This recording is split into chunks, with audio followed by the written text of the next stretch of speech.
This program features live coverage of an African safari and may include animal kills and carcasses. Viewer discretion is advised.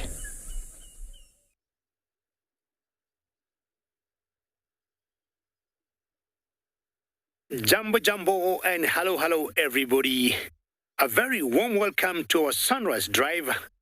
We're in the Masai Mara of Kenya, and we got some stocks, Sandobuild stocks, right there.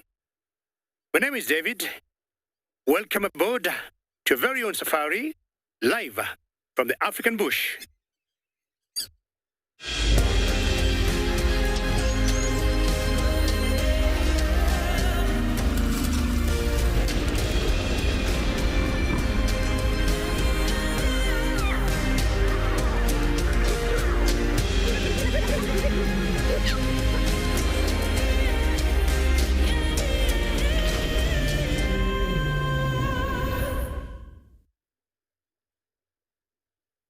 Welcome to a very rainy Masai Mara from last night. You can see the amount of water we got, and I think we had about 250 millimeters of rainfall last night, just at around 5 o'clock and almost midnight. Well, that's exactly what happens once it rains. Not as cold as yesterday. We're talking of 17 degrees Celsius or 62 degrees Fahrenheit. We have water that's now flowing everywhere that you see. And to all of you, one more time, Jambo and good morning. My name is David. And coming with me this morning is Bungay. To all of you, happy Rhinos Day. And to all the rhinos in Africa or all the rhinos in the world, happy Rhinos Day. But to start with, we got some beautiful stocks here. And remember, we're coming to you live from many different locations of Africa. And when you talk to us, you give us lots of joy. And you can do that by sending us questions or comments to hashtag World Earth on Twitter or at FC in the comment section of the YouTube chat channels. Well, another stock has come in play there, and that is the marabou stock.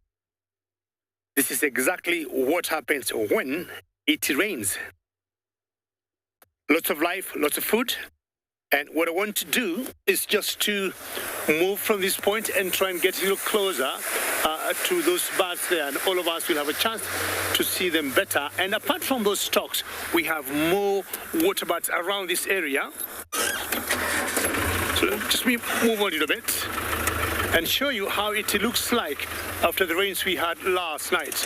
Now, we just want to show you how much water we have flowing from right where I am.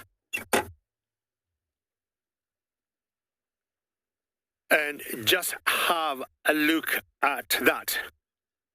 Remember, I'm not the only one. We got other live locations in Africa.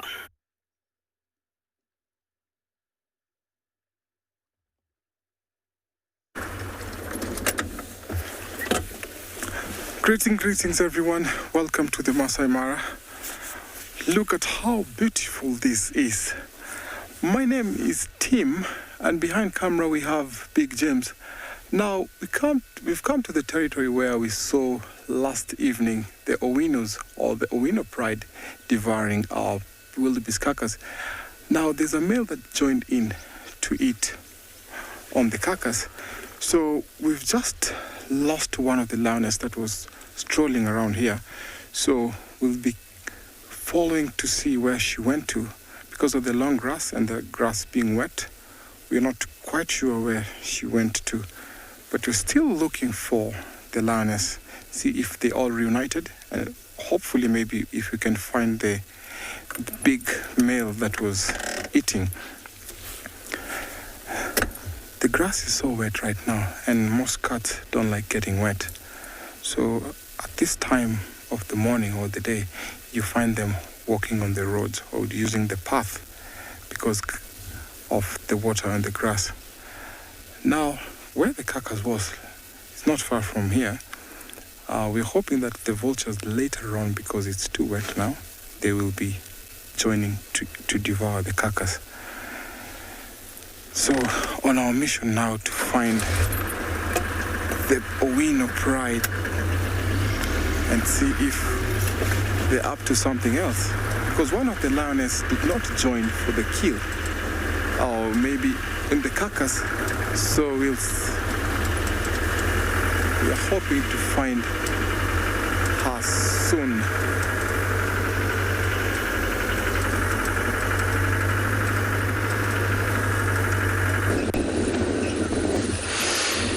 Good morning, everybody. Good morning back here to Djuma Game Reserve. This morning we'll be looking around for the animal, looking around for the pride of lions that we seen yesterday. It's quite a cloudy and 16 degrees, 63 Fahrenheit. And so it's been a lot of activity last night. Lions roared around this area, but you know, we can't find anything. So, but first I'm going to go check on Kalamba, where she was last seen last night, if she's still around. But, you know, otherwise, it's got to be a lot of, for us, driving around, trying to see where the rest of the pride have gone into. Well, cloudy day, animals like cats feel comfortable, getting excited, you know, a lot of strength of hunting around. And I don't believe it's gonna rain, so just a beautiful weather, cloudy, and then yeah, well, it's been also a lot of herds of buffaloes in this area, but you know,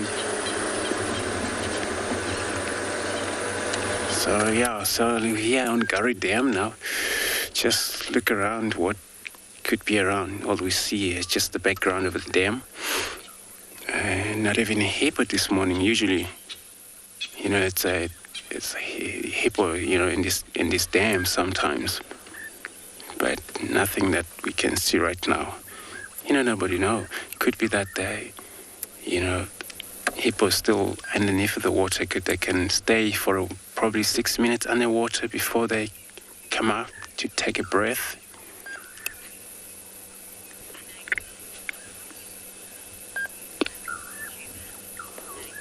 Maggie, you want to know how many water holes we have in Djuma? So we have 4 different water holes in Djuma, and then yeah, which is Gurry Dam and Bevelsuk Dam, Twin Dam, Tree House Dam. So this is our main water hole station here in Djuma, and they all have water, so it's very interesting. And the whole winter, you know, we're all just, you know, hosting all different kinds of animals coming to drinks throughout the winter, where most of the, you know, time where winter is a problem, where there's no rain, you find these dams sometimes dried out depending on the, you know, rainfall. Sometimes, some years, we don't receive a lot of water, and that makes a lot of drought, also water empty, so difficult for the animals to drink. So we've seen this year it's been very good enough. Water's been plenty for the animals. Seen herds of elephants, seen herds of buffalo come down and drink, but they still have enough of water for the animal. Remember, it's always great to have a amount of water in a property, because animals drink daily. Some drink nighttime. So if you have enough water,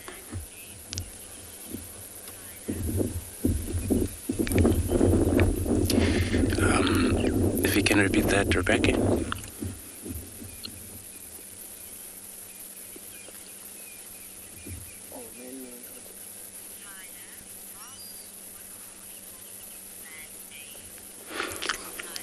Tale, you want to know if all of our dams are all man-made? Yes, it's all our man-made water hole, pretty much of a northern scent.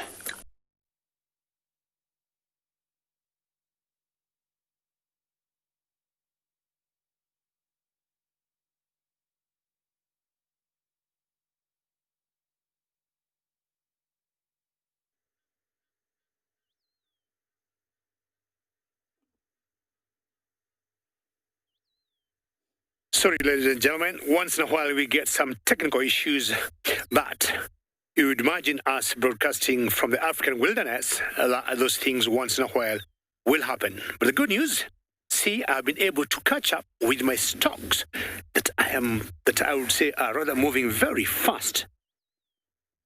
These are the standard build stock that we had earlier, and of all the stocks we got in Africa, let's say in the Masai Mara. In the Masai Mara, I think we got 8 different stocks. And of the 8, to me, these are the most beautiful ones. They are very strict carnivores. You'll get many birds in Africa will be either, will be omnivores. They'll catch some reptiles and some insects here and there, then eat some fruit or some seeds. But the standard-billed stock are strict carnivores. And I think that one must either have caught a frog or a fish in the water.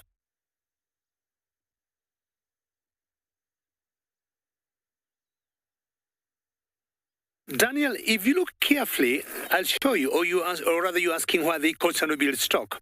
Now, we get a close-up of one of them, and if you look, they have a small little wattle, yellow in color, on top or at the very base of the neck, on the top beak, that is yellow, and it looks like a saddle. And I think you've seen, or on the horses, there's the sandal people, the horse riders will sit on. So it takes the shape of a sandal of a horse, but it's yellow in color, if you look carefully, and that's how they got that name, the standard-billed stocks. Now, saying we got 2 here, and my guess is one is a male and the other one is a female, and it's very easy to tell the sexual dimorphism, beautiful to see it fly over there, of these stocks here. The males have like dark brown eyes, and the females have got yellow eyes. We've got some Egyptian geese here, which are having a little go on each other.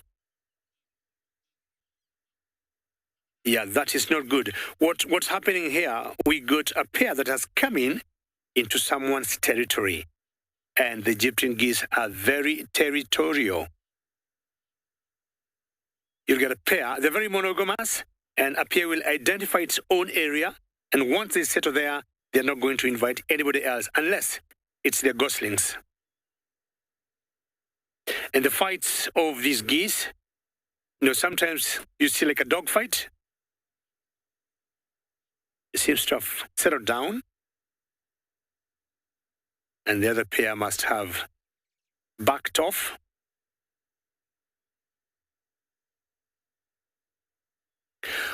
Well, I got 2 plans today.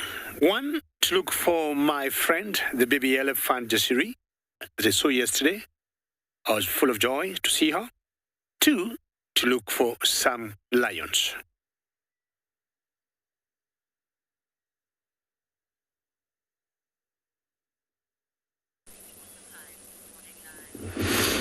Beautiful, what a day to look for the lions. It's always a good idea, and it's, kind of a morning.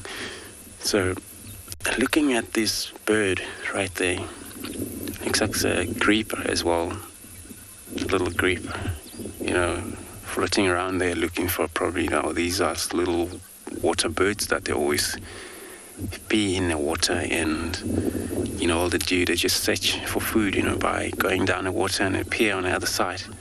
And I always do that.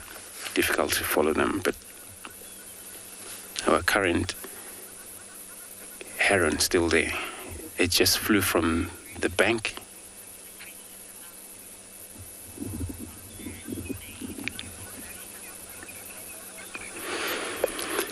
So, our man-made waterhole, in a whole sense, many of these waterholes are man-made, and since we are trying to explain that, there is a river running on the far south of us here, and otherwise without these man-made waterholes everywhere where we try and develop them, then it will be a problem for this animal to reach far south every time they need to drink. Well, there's not many of a natural waterhole in stands. There are some, but not a bigger one enough to able to hold the water for a long time. So that's why we made this such a beautiful waterhole, just to keep an animal going for the whole winter. the serious major is this winter, because the winter then we don't receive rainfall. So, and of course you want to rely on, natural pens. You find not enough to able to, animal feed and drinking and those. But if you look at this dam, where we're standing right here, we're standing in a, compressed soils, which is on the top of the dam wall. And there's all the man excavated soil and compressed it into, very strong strength that even a heavy rain come won't wash it off. But again, sometimes in the low field, there's some years where you don't receive any rain at all in the raining season. So that makes a lot of difficult for animal to survive.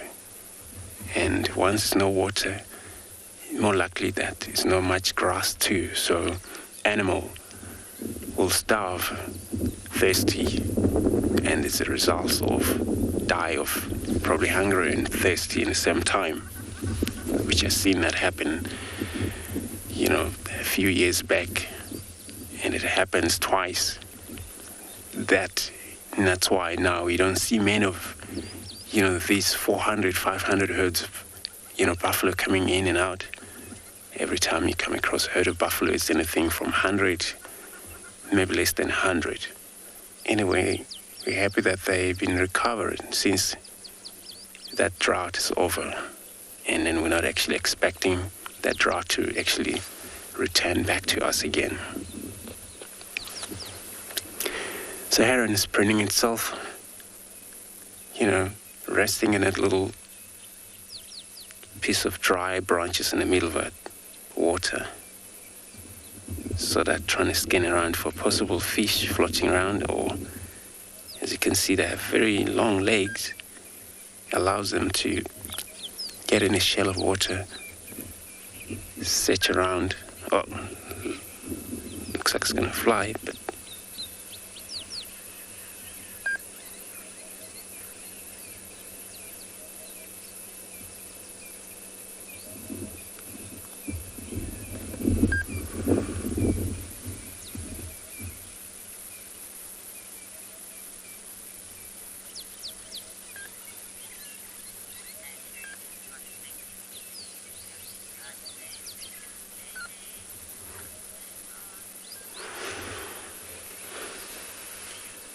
so, right, there's a bird flying. Look at this beautiful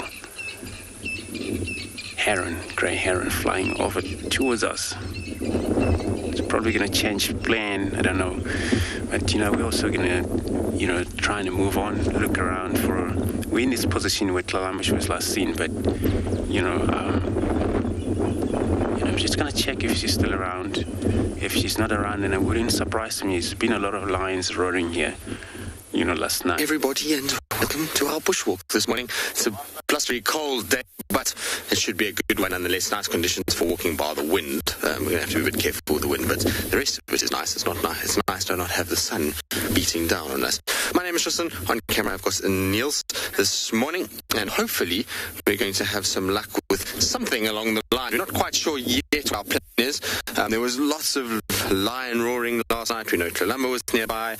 There's tracks for a female leopard in the area, so maybe we'll try and find the tracks for the leopard and see if we can follow that. Otherwise, we're just going to try and see whatever there is. Because of the cool weather that we've had and the fact that there was a little bit of a sprinkling last night, I say sprinkling, it didn't even settle the dust, but there's this kind of misty drizzle in the air, and that means that maybe it will start to awaken a few little insects. We might see something interesting in terms of flowers. You never know. So we're going to try and see what we can find. Often in conditions like this, walk becomes more focused on the small things rather than trying to find things like elephants. It can be quite tricky and quite dangerous to walk elephants when it's windy like this. So we'll just see what comes our way and figure it out as we go. I suspect that we'll have a nice morning though. At least it's not raining, which is always a good start to things. And I'm hoping, like I said, that we'll pick up some sort of nice tracks or any sort of signs of something around that we can follow. So, Trevor, bushwalks are fairly safe there's always an element of danger. So, there's animals out here that are dangerous. So, buffalo, elephants, hippos, rhinos, and the cats, obviously. But if you have trained one and you're in the company of a guide that knows what they're doing, then fairly safe. Normally you're going to try and get to a situation where you're going to try and use your wind to your advantage. You're going to try and always do walks with the sort of mindset of, if we view an animal, it's to view the animal without them knowing that you're there. And so generally you're going to try and kind of walk in places where you have a field of view, try and avoid very dense, thick areas. So yeah, it's fairly safe if you think about how many walks are done and how many trails are done every year, and yet people are still alive and no one is dead. Then you realize numbers of people that do get attacked is very, very, very low. So a well-trained guide that knows what he's doing is always probably the sort of make or break when it comes to walks and safety in walking. Now I'm just checking this sort of junction, because this junction is always a hive of activity. This is a place where a lot of different animals move around, particularly leopards. So if we have tracks for leopards in the area, I always like coming to check here, and some things walked here, so I just want to quickly check what this is. You can see quite clearly across the road with that sort of rainy kind of weather that we had, that there was something that was moving rather fast. And what this is actually a hyena. So if we have a look at the track, you can see here, there's the toes in there and in the back of the pad. But we say moving fast because if you look, when this hyena was running, as it was hitting, it was pulling sand forwards. It was moving at quite a pace, and you can see how it makes these crumbles. But this was during the time that we were having that misty, rainy kind of weather, because you can actually see the moisture in the sand. Where I've just done it, if you look there, you see it's dry, there's no moisture in it. This was just when it was a little bit more wet and the sand was actually sticking to the pad and being pulled forward. So this is a hyena that was moving at a rapid rate in order to get somewhere. Okay, no signs of any leopard tracks here, so we're going to just keep scratching around, see what we can find. Hopefully there'll be some luck on the horizon at some stage.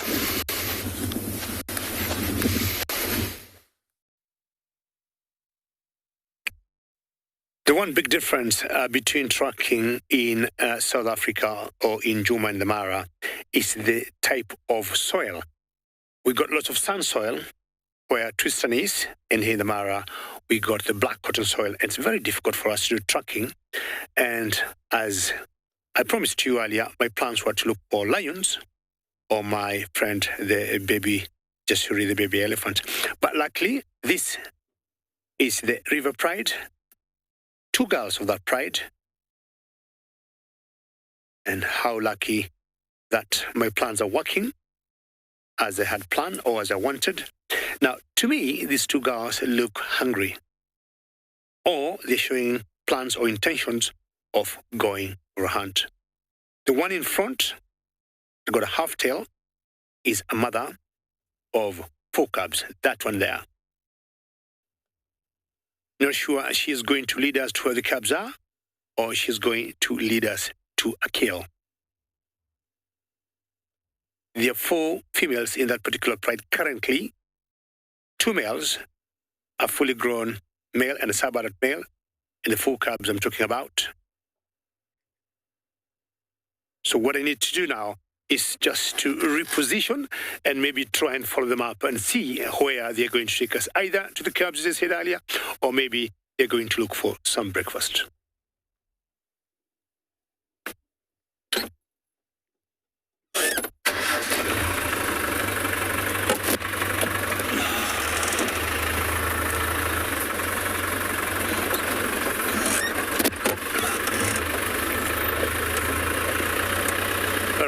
Holding on, we're going to turn it around.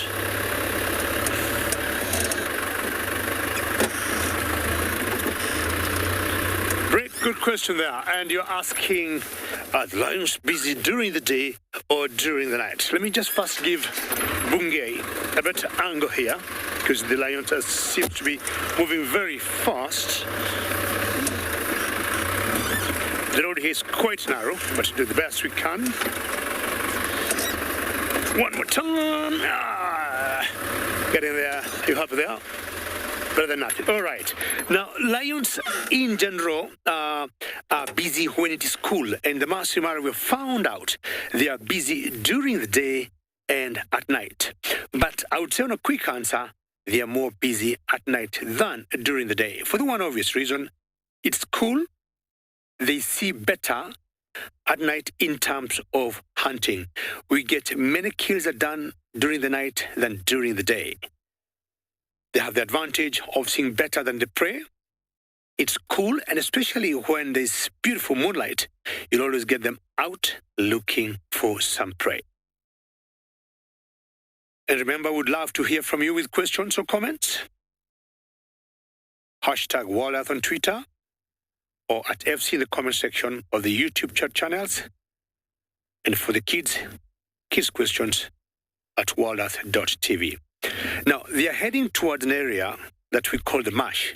And the marsh area has lots of water and lots of green grass, which would translate to having lots of prey. And if that's the case, they know exactly where they're going, because possibly in that area we have so many toppies, so many zebras, and other different antelopes. See how they blend in the grass there? Franklin's in the background calling. Now, what they may need, if they have spotted some prey from a distance, is some cover. And that's why you see most likely they're walking towards those bushes there. Not sure where the cubs are, but I'll be more than happy to spend quite some time with these two girls to see what is their ultimate plan.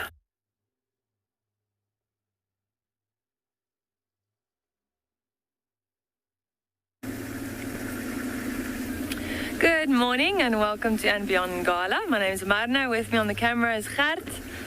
And this morning we are trying to see if we can find any signs of a leopard. So last night we also had a little bit of rain. So this morning it's quite fresh. It's really nice. You probably know what it smells like when you drive on a dirt road just after it's rained. It's like this earthy smell. So you've got a bit of that this morning, which is really nice. There's a little breeze blowing and we've got some cloud cover. Now this cloud cover is really good, especially if you're looking for predators. So looking for something like a leopard is good for us today. We're looking for tracks on the road, and the vegetation around here is also really thick. So this is what they like.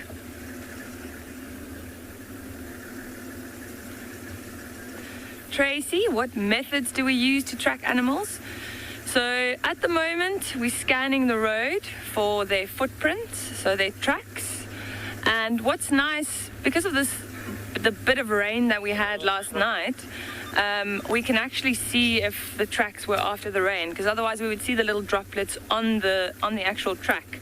And then also we listen out for animals like baboons or monkeys, bushbuck, kudus.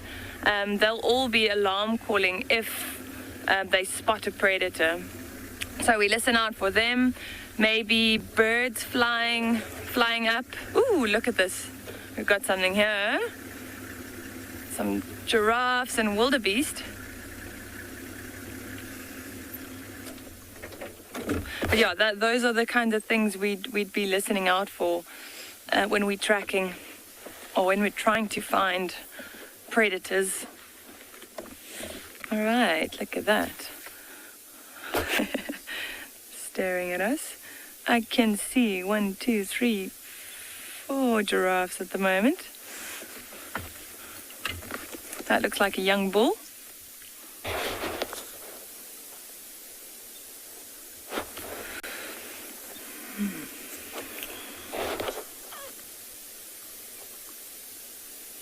Nice and cool morning for them to be feeding as well. Notice he's just stripping the leaves off that tree. Now following the others. So there are quite a few wildebeest with them as well. And yeah, safety in numbers. It's good for them to be close together. So quite often you'll see impalas with them as well. Sometimes zebras.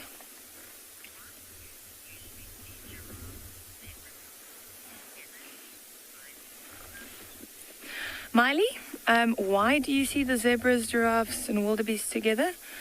Like I said, it's safety in numbers, so it's much safer for them to be in a large herd. There are more ears and eyes listening and looking out for predators. And with the giraffes especially, they've got a height advantage, so they can spot something from a distance. And then obviously the wildebeests and the zebras and the impalas, they'll also be listening and looking out for predators. And especially on a day like today, when there is a bit of a breeze, they have to be extra careful. You can see the giraffes looking around, just being quite alert, because there's a lot of sounds around us because of this wind. How beautiful is that, having all three of them in the shot? These all look like bulls.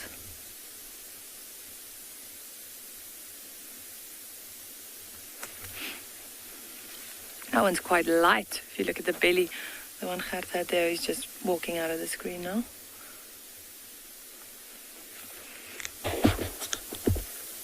Reaching down. Looks like he's feeding on that river thorn. A lot of new fresh leaves coming out. Beautiful bright green color there.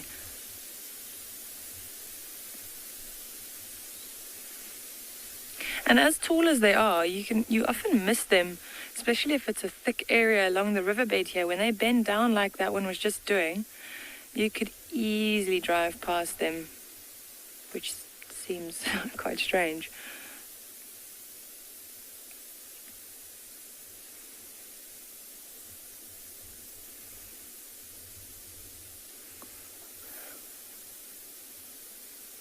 We're just disappearing behind the bushes there.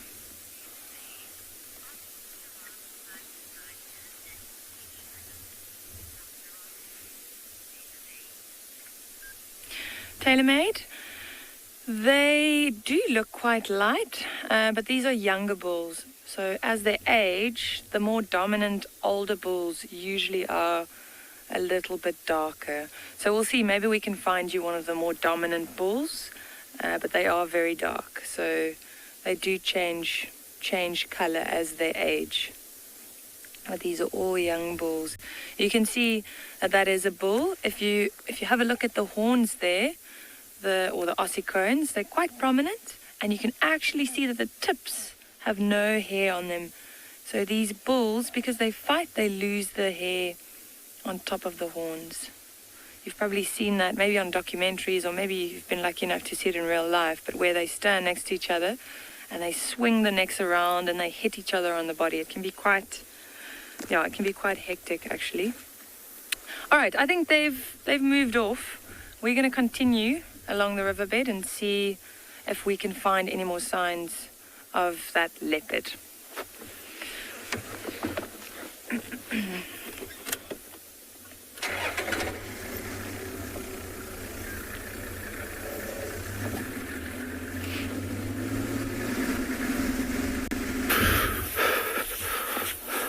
Good morning, good morning.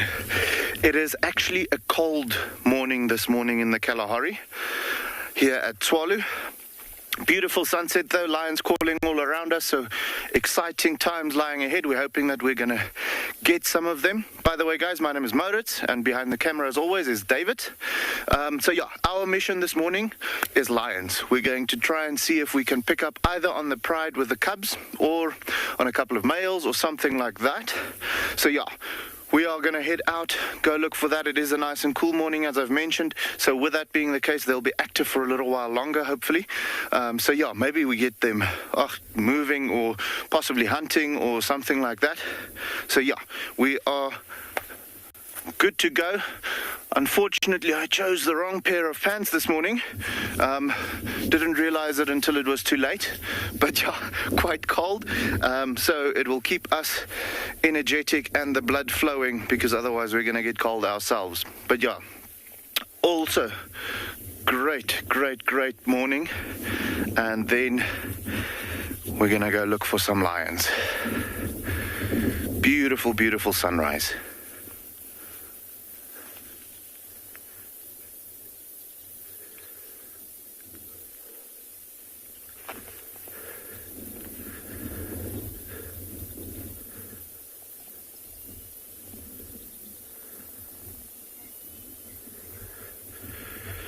So yeah, guys, we are going to go out looking for those lions, and then if we find something, we're going to let you know, okay? Good to have you with us. Beautiful is sunrise or sunset. Now, we're just about to witness one of the Owino prides just going somewhere on a raised platform where they want to warm up. Now, these three lionesses in this pride. You can see the one to the right. She has a collar, that's the alpha female, and the one to the left kind of looked like a little bit white or pale. Now, these lionesses had some meal yesterday. We had tried to follow them for about 4 days. They missed on a kill 3 consecutive times. So yesterday they were lucky. But then we didn't see the one with the collar actually eating. We only got to see the one to the left and the sister who we lost this morning. She was walking up and about in the bushes. Now later on in the evening, there was a male that came in and took the rest of the carcass. Now look at the belly. The belly looks a little bit full, but I'm sure later on today, this evening, they might go out on a hunt again. Now in this territory where they are, we have lots of wildebeest. It's rained on 2 or 3 consecutive days here in the Mara, so giving it an attraction where wildebeest have started streaming in to this side. So there's plenty of food. So these lions, at least, they know that they have something to eat for the rest couple of days before the herds decide to move back to the south. I'm sure she's watching over because we have some antelopes over to her right, but way over in the distance. Lions have a very sharp eyesight, so that's the reason why she's looking over to that side. So when Big James is panning over, you can see the beautiful savanna here. Beautiful light, so giving the lions a very nice warmth because of the sun right now. It rained and I'm sure most cats don't like getting wet.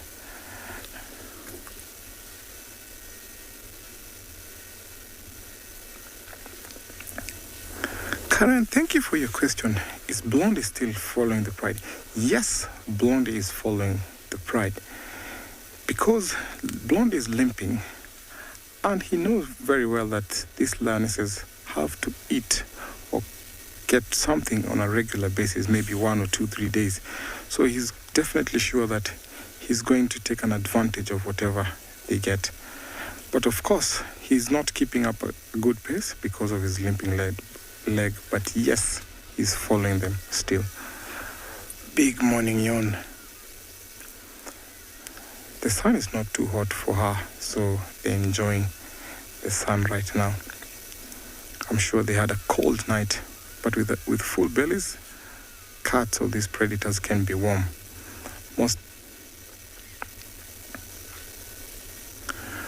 I'm going to stay with them for a little while and see what they're up to.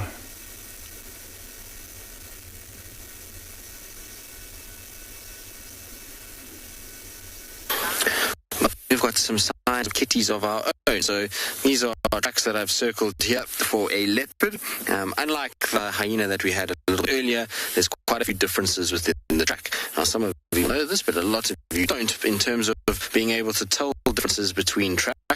So what we have here is the back foot of a female leopard and then the front foot of a female leopard. Now, this track here is quite messy. And again, it's the same story because of the moisture that's on the surface of the road during the night. A lot of soil is sticking to the pads of these cats, and as they're walking, that soil is being deposited. Now, these particular tracks, while they look pretty good, and a lot of people would think that this would be a fresh track, it's actually not as fresh as we would like it to be. This track has been made somewhere during the course of the night. The rain or the drizzle, mist, whatever you want to call it, the dampness was sort of started at about 7 o'clock last night, 8 o'clock last night. So it could have been anywhere from that time. The reason why we say this isn't fresh is because if you have a look here, you see these particles of grass stalks and bits of sticks. You see how they're on top of the track.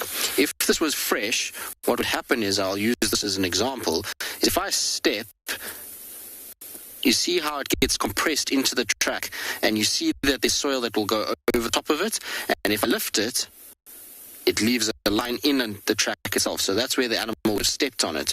Whereas these are quite clearly on top and haven't been disturbed. So with the wind that we've got blowing, all the grass next to the road is kind of drifting over the track, if you want to call it that. And that's indicating to us that the track is not as fresh as we would like it to be. But in terms of sort of leopard and why I know front and back foot, if you have a look at this track here, the length of it is quite long as opposed to this one.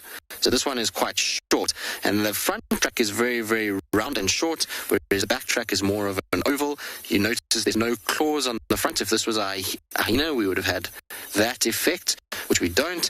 And also we've got those three very distinct lobes at the back with nice evenly spaced toes. So female leopard could be Tlalamba, going for a little walk. Seems like she drank at Gagopan and then has cut off from here.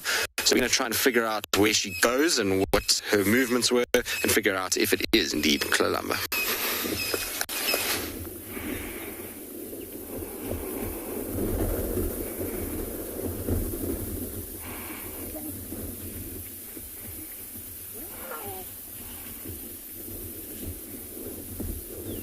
See what she's doing there? Covering the scent or what? Of the stomach. This is actually quite cool. I'm not hearing them yet, eh? Me neither.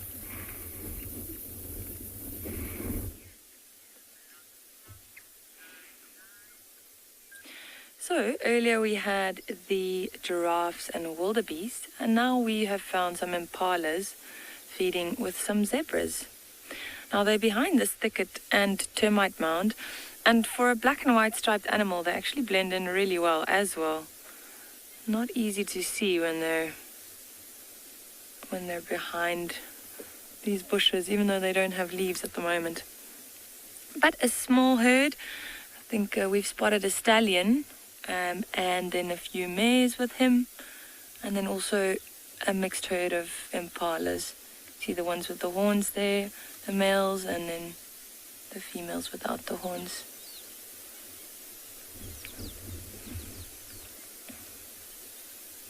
And also feeding together because it's a lot safer for them. I love the back sides of the zebras. It almost looks like the tail was braided. Yesterday we were chatting about the shadow stripes on these plain zebras, and you can see that quite clearly now. Those lighter stripes in between the dark stripes. They really are like a work of art.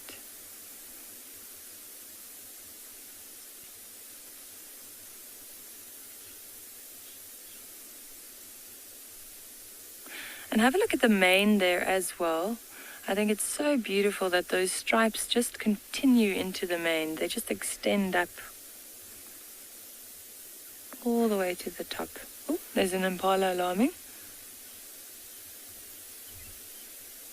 No, I think that's just one of the males chasing the females around. But I don't know if you noticed, as soon as, I don't know if you could hear the call, but as soon as that impala called, the zebra lifted his head. This is the one without the tail. So you'll notice that he's got a short stubby tail, and this is the stallion. And these stallions usually have some serious fights with other stallions, so they're very aggressive towards each other, kicking and biting each other, and they often go for the rump and the tail. So it's actually quite common to see stallions without tails, but it is quite a big loss. That's quite a nice fly swat, so it's unfortunate. We're going to continue and see if we can find any tracks of this leopard. Good morning, everybody, and welcome to Anbion Phinda Private Game Reserve, where this morning we've come across two big old buffalo bulls who are quietly sitting, ruminating. My name is Matt. Behind the camera this morning we've got Craig, and we are out here not too far from the lodge this morning because the heavens have started to open on us on quite a cold morning this morning. But these two big old buffalo bulls, just too old to now keep up with the rest of the herd. They found quite a nice spot to sit and rest this morning. Cooler weather just taking advantage of that here. You can see it both. It looks like they've both got some chewing gum in their mouths as they sit and ruminate, just bringing up previously digested food. And you can see that boss that people, or the top, that almost like helmet that they've got on top of their head, that people refer to on both of them, are really, really large sets of horns. Both look a little bit weathered, rips in their ears from probably walking through dense, very thorny vegetation. You can see that as the grass moves, quite a windy morning as well this morning, so just seeking a bit of shelter before they eventually would have to get up and carry on feeding. On the head of the one on the right-hand side is a red-billed oxpecker that's bobbing and weaving about, picking at ticks and things like that in their ears, and they can be quite an irritation to them, but also quite a help to get rid of said ticks in areas that they otherwise can't reach. It's just disappeared behind its head there. That flash of its red bill was... because this one looks like it's doing some sort of form of meditation. Its eyes look quite closed as it sits where it is. And also not a bad spot, because they do also try and tend to follow herds of buffalo in this area. We could very well come across more of them. Got a bit of a gap in the weather as well this morning. We've come out to an area where we, in the hopes on a day like today, being World Rhino Day, to find rhino. Instead, we've come across these two, and I think a lot of the animals will just take advantage of the cooler weather, although wind doesn't really help things like impala and nyala from predators, but things like elephants will be out in the open. We might find a couple of rhino out in the open grazing, as opposed to on a really hot day when they'd rather maybe find a bit of a mud wallow and then rest in a shady patch. You can also hear it's relatively quiet in terms of bird calls on a chilly morning like this morning. Also, like you and I, it takes us a bit of energy to warm up to the idea of getting all chirpy and cheerful. You can hear one or two rufous nape larks calling in the background. But if this wind dies off, and if at all we see a glimmer of sun this morning, we might hear a few more birds. But you can see in the background now very ominous looking weather and clouds that are rolling in this morning. I think we'll be in for a rather wet morning here on NB Phinda, that's for sure. Greg's just zoomed into an area where it looks like it's coming down already. That looks like it's making its way towards us. Buffalo not too phased with the weather at all. I can imagine they're quite happy. Also on a hot day would find them in a bit of a mud wallow, so they may be enjoying the break in weather from the really hot weather that we've been having.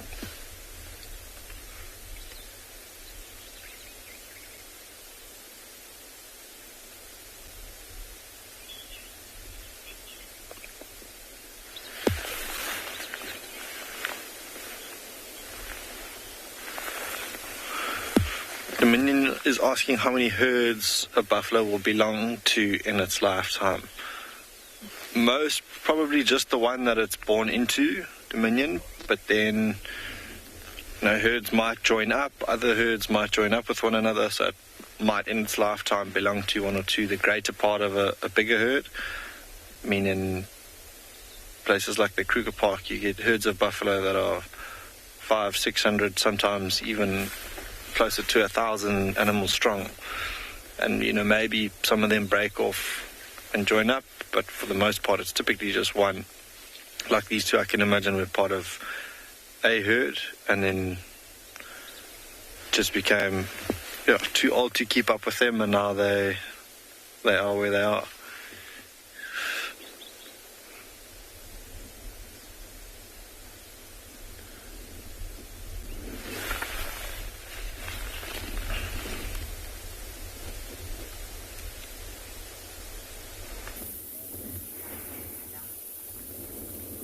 So good morning, guys. These lions don't have to go to those buffalo. Luckily, they already have a kill, it seems. It seems like they made the kill either early last night or maybe yesterday during the day, because there's not a lot of the kill left. I can't even see anymore what type of antelope it was or herbivore it was that they killed. But beautiful.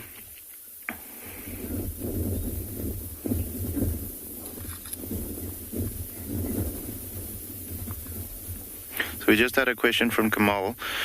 Do lions prefer eating a particular animal? I'm inclined to say yes. You know, depending on the area though. So it's not necessarily going to be right throughout Africa. It's going to be impalas or so. Certain prides prefer eating certain animals. If you come to this area where we are in right now, Tswalu Kalahari, we typically see them either on oryx or gemsbok, or if they're really hungry and they've got the males with them, they go for Cape Eland. Then if you go to places like Kruger or Zimbabwe or those places, like Wangi National Park, you'll find them preferring more things like buffalo and so on, especially the larger prides. So as soon as they have learnt how to, specialize in hunting a larger prey species, you will actually find them going for that particular prey species, whether it be giraffe or buffalo or so. It's not necessarily to do with the taste. I have, however, seen the smaller the antelope, let's say they catch a springbok, which is highly unlikely, but I'm talking about over here now. But let's say they catch an impala. You very quickly see a lot more fighting around the carcass. But for two different reasons. There's less meat, so that everyone wants a bite. But also, typically with the impalas, they've got very tasty meat because they're such selective feeders. So they only go for the good stuff, and because of that, their meat is very tasty for the lion. So everyone wants a bite of that. But yes, I would say that you would find prides having preferences as to what they would like to hunt. So with that being the case, I would be inclined to say that this might be an oryx. However, I'm not seeing horns yet, but okay, there's 5 lions lying on top of the kill at the moment, so I can't really see what's going on there. But yes, I would say they have preferences depending on the area, the size of the pride, and whether they know how to hunt that particular animal or not. So yes, absolutely. But very, very happy, guys, to see that the cubs are doing well. And as you can see, also very much on meat now. So they'll still be drinking milk. We saw them drinking still the other day. But absolutely enjoying what they would feel is ice cream. Beautiful, beautiful. And it's very good to see that these 3 young females have joined back up with the mom. The other day when we had them on the other young oryx kill with all the males vocalizing and all of those things, these 3 weren't with her anymore, and I think they might have just taken off because of all the males being around or something like that.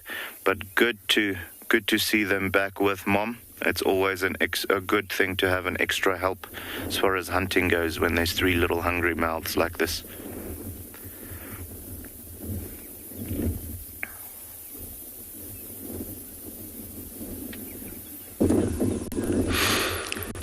Beautiful, lions.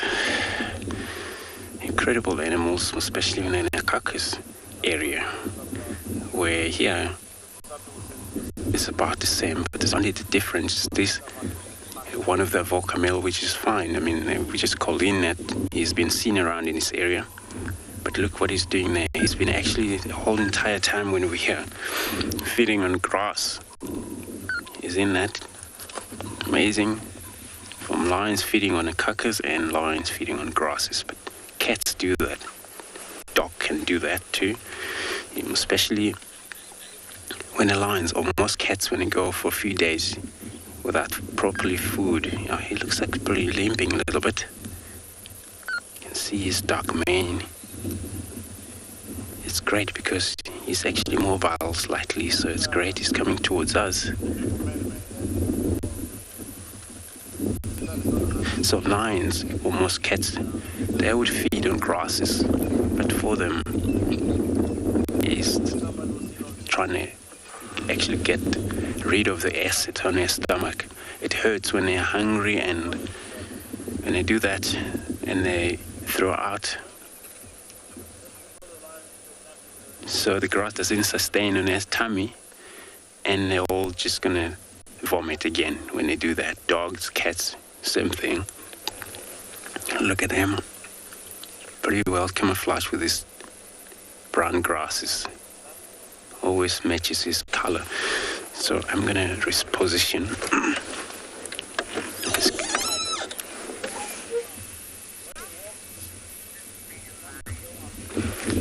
Valer, you wanna know how old is that lion? So he's in his prime. Sure, how many old is a walker? But I suggest anything about maybe 7 years, 6, 7 years old, male.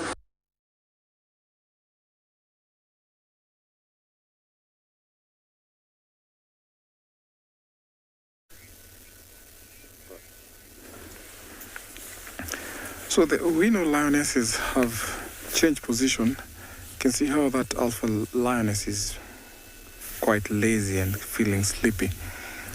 The grass around here is wet, and the whole entire area is wet. So they've picked a raised platform, like on a termite mound, where they can get at least some warmth there. No, not quite sure where the other lioness went to, but I'm sure she will be joining them later. So lions sometimes, from a same pride, they always do what we call a contact call. Sometimes when you hear lions roar, they announce territory or even try to contact or maybe find the rest of the pride. Being 3 in this pride, so they don't have a very big territory, but they're allowed to walk in within the territory. So presumably the other lioness went somewhere else where she might be finding some food. But here we have this alpha. Seems like she had a busy night, or maybe it was cold last night. That's why she's sleeping there, warming up, while the other one is doing the same. Then look at how they've positioned themselves. So one is looking at a different direction while this one is facing up. So good sign that they're also keeping vigilant of where they are. Now, when you closely look behind the ear, you see that black spot there. It's an important spot for lions. We call that the blind spot, or the fake eyes, or the false eyes. So this is important to know that if maybe there's a predator walking from behind, or maybe another lion that crosses over to this territory and maybe wants to attack, then the blind spot will act like eyes, hence the name false eyes. So if the lion is facing the other direction, whoever is walking behind her will definitely think that the lion is watching them. So keeping a distance, which is also a very important spot for lions. You can see how she looks very sleepy. She looks very sleepy, but we're going to stay with you here and see what you're up to.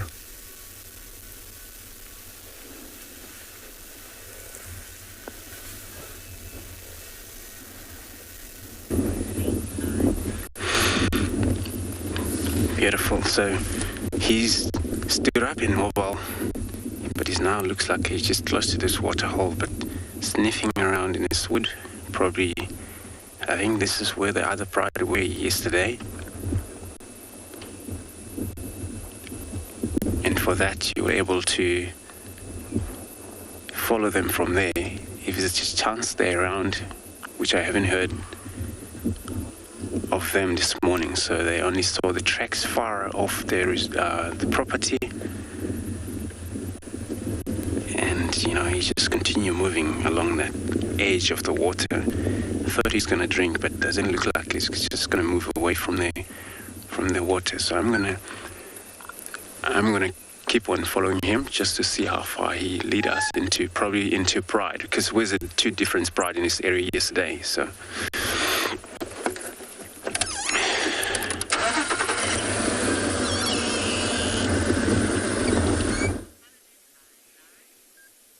So we've turned off into one of the small tributaries of the Timbavati River, and we found a grey or common duiker feeding in the riverbed here. So we've been trying to figure out what she's feeding on, and it looks like there is a beautiful flowering weeping boerbean above her, and I think with all this wind that we had last night and this morning, some of those flowers might have fallen off the tree, and I believe that's what she's picking up at the moment. Not very common to see these duikers out in the open like this. They usually hide away in the thickets, and also when they're approached, they'll just dive away. With duiker meaning diver in Afrikaans, it's an Afrikaans word. But we're still on the lookout for the leopard, so this is a really good area for leopard as well. And the leopards actually often catch these little duikers just because they kind of hang out in the same habitat. You can see this duiker is also very aware, constantly lifting their head and listening. But those flowers are just too tasty.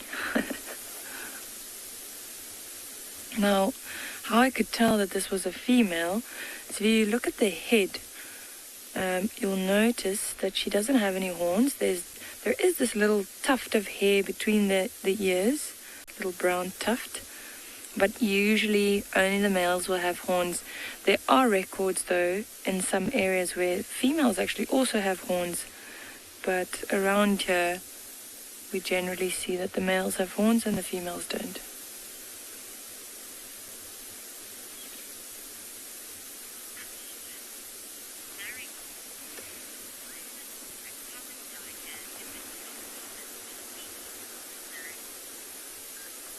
Marigold. Why is it called a common duiker if it's not common to see? It is actually quite a common antelope. I mean, this is the most common of all the duikers, occurring, I think, all across sub-Saharan Africa, especially except 1 or 2 pockets. So they are quite common, but they are just hard to see because of the vegetation or the habitat that they tend to frequent. So, but they're around. You'll usually see them, but what you'll see of them is them just bolting or just diving into the bushes. But they are quite common. And then, of course, if a leopard caught one, you might see one hanging in a tree somewhere. That's also what we're looking for.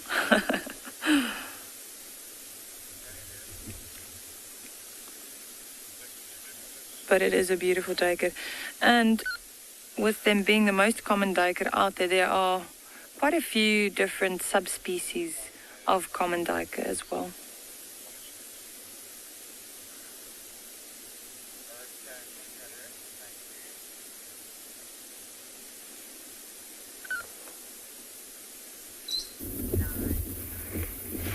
So alrighty guys, just to give you a bit of background on how we found this sighting this morning. So we came over the dune just after I did my introduction and actually saw this one lion running towards this bush which we are looking at right now. And so thought, okay, one lion, and then we came over the road and came closer, and then we saw another and another and another, and then we saw the cubs as well, and then we saw they had a kill. But just also, I'm pretty sure they went to drink water, and when they came back, that's when the lion was running at the kill, because there was a whole heap of jackals operating on the kill, and they were chased away, and we actually started seeing them coming back and coming closer again. David's going to try and, you can just see there's one over there baking in the sun a little bit, patiently waiting for whenever they might finish on this kill and leave a little bit of scraps. There's another one behind the lions. I don't know if we'll be able to get that. Okay, lekker. So you saw that one already. And yeah, I mean, for them to go and drink water, the lions now, it's quite some distance away. So I feel like when they left, it's strange that all of them left and all of them then came back.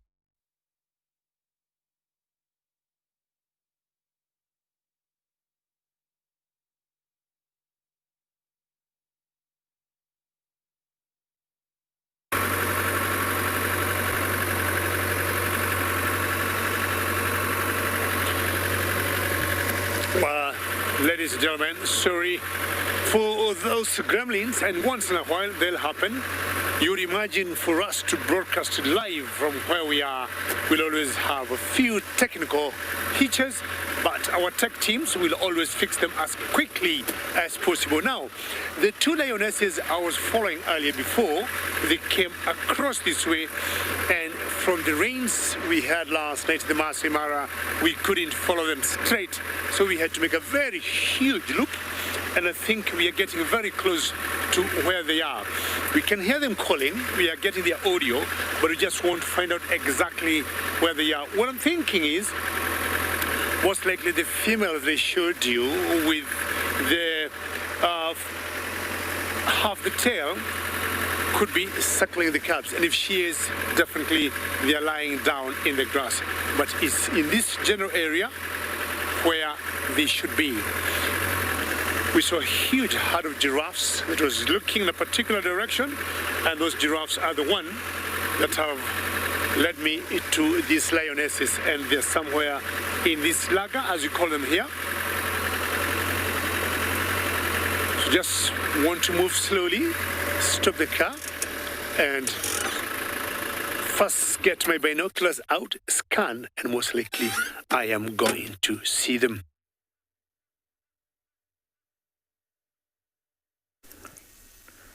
No, while Gigi is trying to find some other pride, we have the winner pride here sleeping. Now, they've been sleeping here for a while because the sun is not too hot, at least warming their body from last night's weather or rain. We have two. The other one is sound asleep, while the third one is nowhere to be seen. So she walked into the woods. Now look at how she's sleeping. I'm sure she will keep on changing position because of the shade.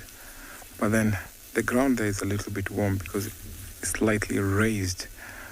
We are currently in surrounding marsh here.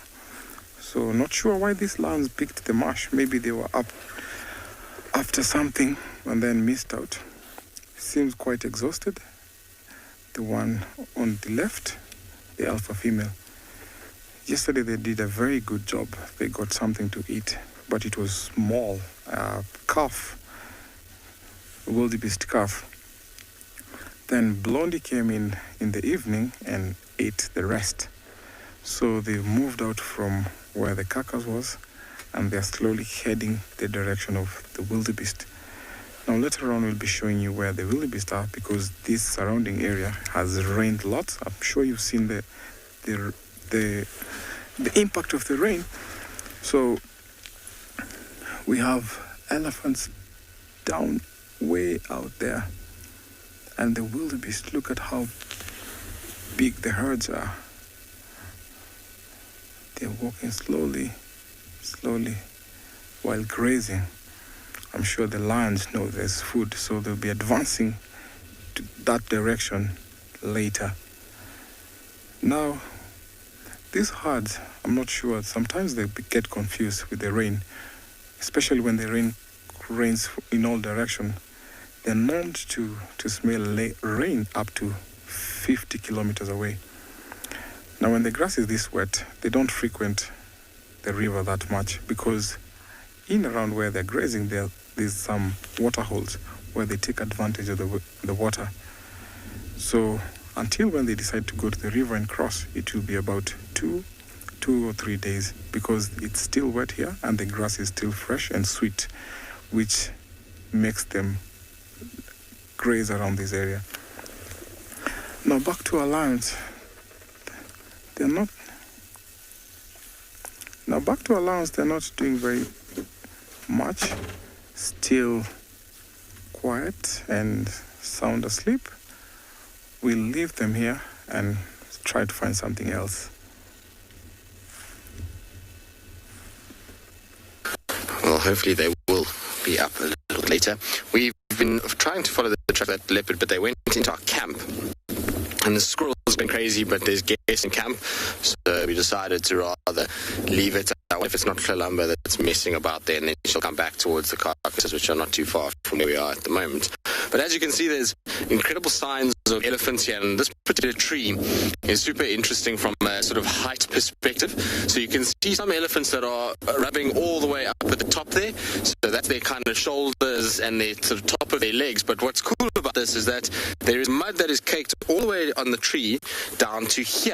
Now this would indicate that this is a little baby ellie that probably has been rubbing around the bottom, so it's following the lead of some of the bigger guys that were rubbing on top. So this would be like females, young bulls, they would all be in this sort of section. But this low down, of course, it could be a leg or a foot, but generally when ellies rub themselves, they don't actually use their feet to rub against the branch. They kind of lean against it with their shoulders, and then they sort of do this motion. So this indicates that it was maybe a little baby that was going to town here and having a little scratch for themselves. But we often talk about ellies mud bathing, and we can tell how much mud they actually get on their skin. If you look at this is what I just peeled off of that tree, and you can see how thick it is. So this would have been caked on the elephant's skin, and as it's moving, it's going to be pulling little bits of debris off of their skin, so acting almost like an exfoliator to clean that skin up. And sometimes, if you're very lucky, when you find these muddy sections, you're actually able to kind of break them open, and you can sometimes find things like ticks encased in there from where the elephant is rubbed to get rid of them. It's not as common in elephants as it would be in something like rhinos and buffalo to find a parasite, but the ellies do sometimes show parasites in the mud itself. Now, besides this, there is the most cutest little thing you've ever seen. Now, generally, poo is not cute, but if you have a look here, this is an adult poo that you have here, and a very old adult poo, but you can see it's rather large. If I put it on the size of my hand, it's pretty big. This particular one has actually been broken and eaten a little bit by termites, but what is cute is this. Now, this is a little ball of dung from a little baby elephant. So you can imagine how small this little ellie must be to create a little pellet like this. Probably one of the smallest elephant dungs I've ever seen. It is very, very small, and actually still quite fresh. You can see it's still wet on the bottom. So it must have been from yesterday at some point, but that is absolutely ridiculous from a cuteness point of view. It is as small as you're ever going to see. I mean, if you compare, that's actually the best way to compare the two of them. It is absolutely minute. So hopefully we'll catch up with this little ellie at some point, because I really want to see how big it is if it's creating little poops like that. Right, we're going to leave the poop alone. We're going to carry on. We're going to try and see what else we can find. Hopefully there'll be something lurking in the thickets around. Been seeing the droppings of adult elephants and baby elephants. But now I haven't been able to catch up with my lionesses. They must have hidden somewhere. But before I look for them again, I want to pose for you a question and maybe help me identify that yellow belly bird that you're seeing there, feeding and catching some either insects or some worms of some sort. And definitely I can say, we can tell she is feeding as much as she is also preening herself, putting her feathers in shape. Which bird species do you think this is? Hashtag World Earth at FC in the comment section of the YouTube chat channels. Kids questions at worldearth.tv. Tell me which bird do you think this is. That's first bird. Then I'm going to make your life hard this morning, because I'm giving you a second question or another quiz. Which bird do you think this is? It's much bigger than the first one, but just look at her carefully. You should be able to identify both of them. Very beautiful bird. We rarely see them. They never stop. They're always in the move, and sometimes they blend in very well. I think today could be lucky. Remember, the first one was small. It's a little bit bigger. We have a nickname for this particular one here, and it's called the water bottle bird. Water bottle bird. Who do you think this one is? Send your answers, as usual, to hashtag World Earth, #FC in the comment section of the YouTube channel.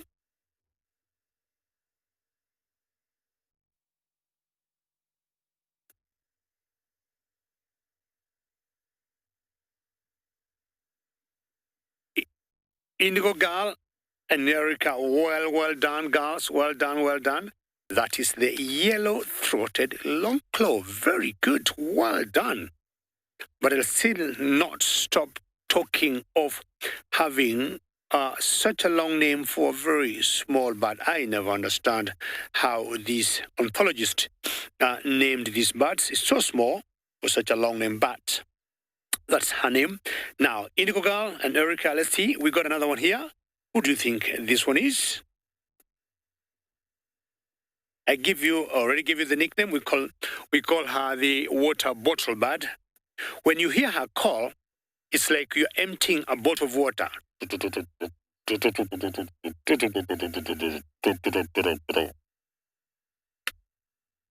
You can see she might have picked that for me, and that maybe it's one of her own calling.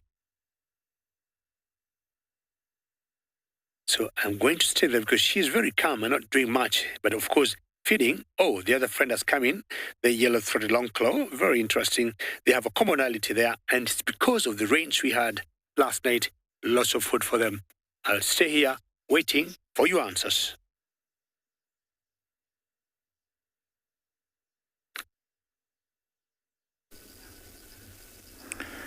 Now, from the little birds to the big birds of prey, we call them the raptors. Now, this is a juvenile butler eagle. So the butler eagle has come across a nest, destroyed the nest. Sometimes the nest, when it rains, they become heavy and sometimes fall off the ground. Now, he picked the little nest and he's devouring. Maybe he got some chicks from the nest. You can see he's picking something there. Yeah, seems like there was some chicks in the nest. Not quite sure whose nest that was. Now, the juvenile butler eagles take long before they get the full plumage. They take around 7 years before they get the color plumage. So if you look carefully, you can see that the bill or the cere is yellow. That will later on turn into red and then get very bright color there. Walking slowly. Maybe something got off from the nest. These raptors, you see them up on the trees, sometimes alone. Now, these raptors only lay one egg at a time. So during that period, if an egg is destroyed, they don't lay an extra egg to replace. Very, very, very interesting to learn about these birds. You can imagine a bird that takes about 7 years to get the full color plumage, so they need to protect the egg in a nest. Now, at this time, after the rains, there's lots of activity. We have sometimes rodents, we have termites, we have even lizards walking or crawling on the road, sometimes even snakes. Look at how he's watching. There's some vultures up in the air, so he was keenly looking. They have a very sharp eye. You can imagine, to locate prey, these birds have to soar up in the air to find prey, hence them having a sharp eye. Now, when you look at the tail margin, they don't have a tail. These birds are known to be without tails. So the scientific name of these birds is called the Terathopias equidatus. Terathopias means a beautiful face. Unfortunately, we can't see the beautiful face, but if you come across an adult butler, you get to see the reason why they're called Terathopias, or the beautiful face. Now, equidatus mean they don't have a tail. So butler or butulia means in French means tightrope walker or a street entertainer. So the tightrope walker walks in such a way, balancing not to fall. So the reason why these birds are called the bateleur, because when they fly, they seem like they're balancing, hanging in the air, because they don't have a tail and their wings are spread apart. Now, not sure where the parent is, but sometimes when they fend for themselves, or maybe when they're big enough, off he goes. And that was the bateleur eagle. As he soars away, that was very interesting to watch and to learn about. Yes, he's perched there. So he's gonna be resting there for a little while, or maybe the entire day, to find something to eat.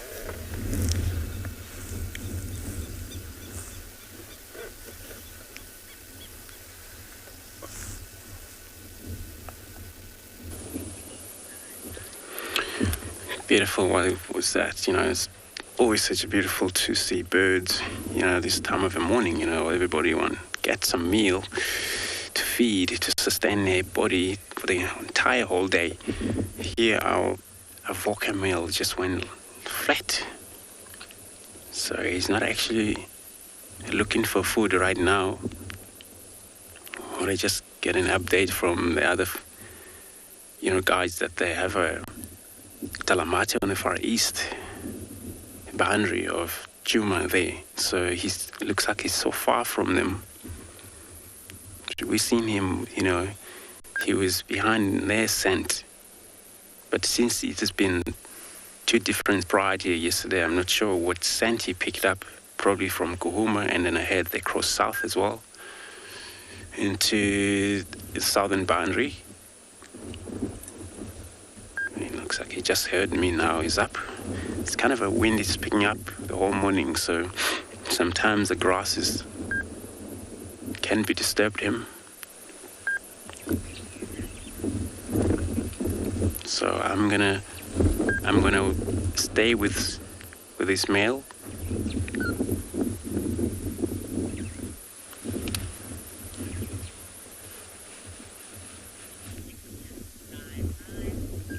So we've come across quite an interesting scene here. What you're looking at on the screen is a tawny eagle. I think still quite a young bird. And then we had a Wahlberg's eagle sitting right next to it in the tree.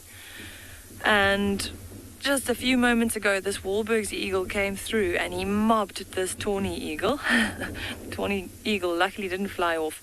But we're in this little clearing here, and there were quite a few jackals. They're still lying in the grass there.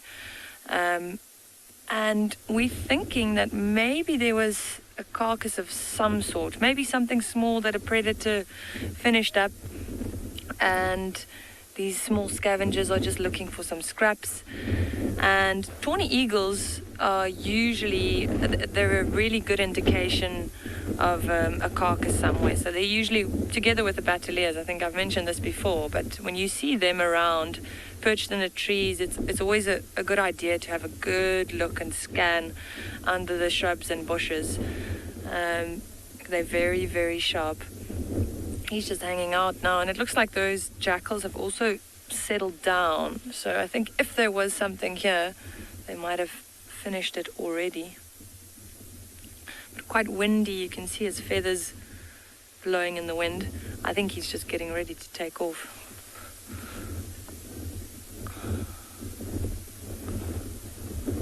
Oh, beautiful. So true eagle, if you look at his legs, you'll notice that the feathers extend all the way down to the talons. So that's one of the ways you can identify a true eagle. And these tawny eagles have quite a thick-set bill. When he turns his head again, you'll see a large bill with that hook in front. You can see the little bit of yellow at the base of the bill, and then the black tip. Really is a beautiful bird.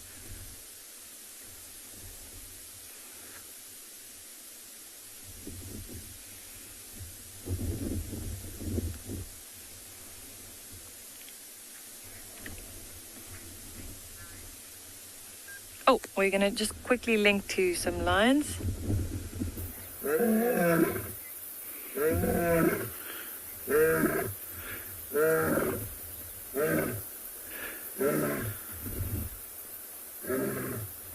So guys, exciting news.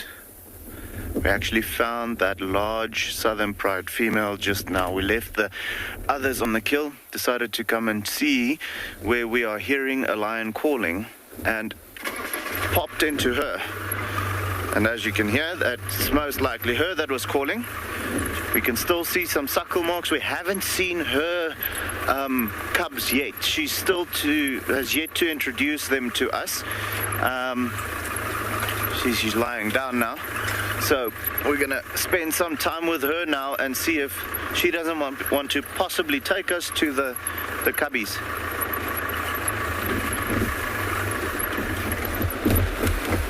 So Brenda just had a question. Do we have... guys, just look at how the wind is blowing this morning.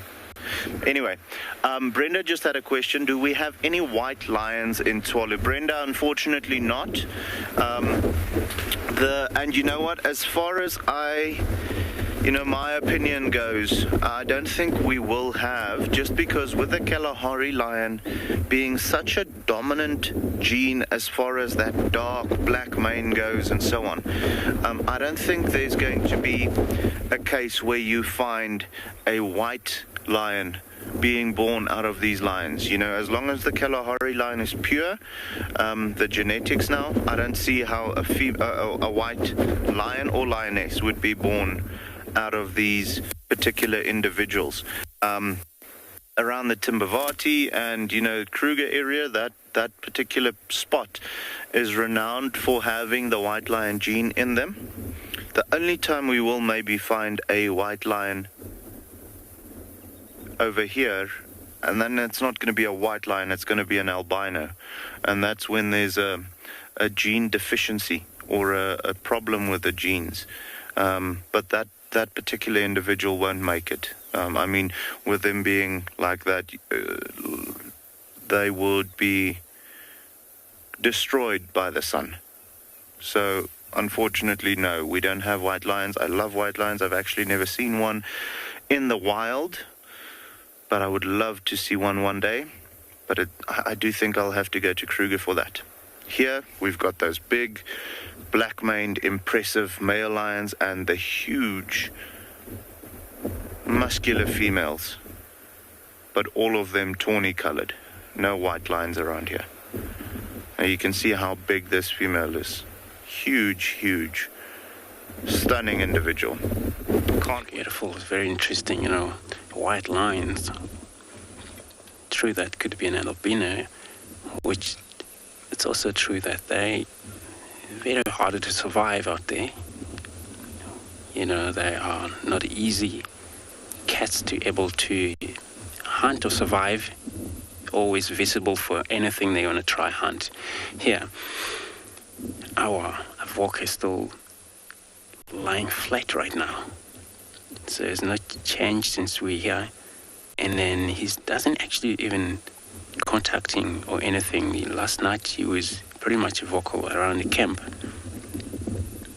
And then now it's just went quiet. It's so that because maybe it was no response, and he all of a sudden get tired of calling no response. And then he's part of the two other brothers, which we're not sure whether they're with Nkuhuma, since they crossed south, and where they are right now. But, they dominate in this area. And for them, a lot easy for them. If they're separated, means they will be able to handle, scent marking territory around. They don't have to be always together. And this is how they would be able to get around, making sure that their boundary territory is well marked.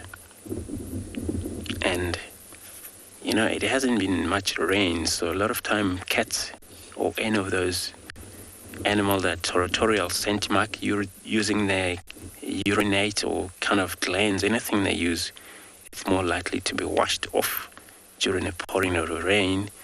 And you see a lot of these animals, they mobile after the rain and reactivate their scent again. But, it hasn't been much rain, so he actually not able to move too much fast around here to cover around, because he scent wherever the brothers are, they've already done pretty much of a work out there. So maybe he's going to do this part of Djuma, since he's been around probably since yesterday when the rest of his bride came in. But yeah, and Talamati seems to be there lying down flat also, and they don't have a kill.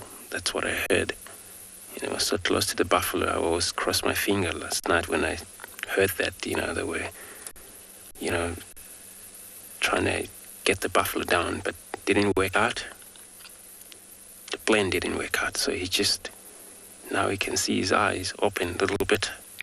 He might actually get to move again. It's still quite a great chance for him to do that. It's not actually the weather allow him to do that. As you can see, he's right and open. It's just because of the wind, the temperature died down this morning.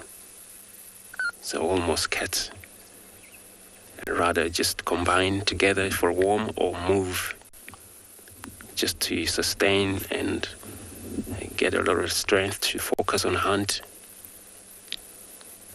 He's more likely to respond to anything right now, in terms of scavenge. If he picks up anything right here or see leopard with his kill, he's more likely to go take it from the weakest other bride or his brothers. Whenever they have a kill also, they would do the same. They follow behind the females, and every time the female kill, this responds. They're there to take it. If it's impala, of course, the dominant male, you see how they're going to rip it apart, and finally they don't allow the females to feed on them, on that little carcass, because can't feed anybody else so small. They're more likely to be happy when they get anything from medium size as a zebra or wildebeest. It's a lot of food for everybody. And feeding order is that everybody has to, begin feed on animal at the same time. And that's why the fight occurred in the scene when you're there. And all you heard is a growl and somebody get nailed up. Since they have this, sharpening claws, this is when they fight now. There's no chance. They don't have a lot of choice. They gotta have to feed and get enough. In that case, when all full stomach and the meat remains full there, and they're just going to settle down again. So you see one turns, two of them go to feed, and they all forget about the working harder they have done. So it's always for the lions, when they hunt the bigger game, is that, they would spend a lot of time in that carcass and feed on and on. Well, I'm going to take time here.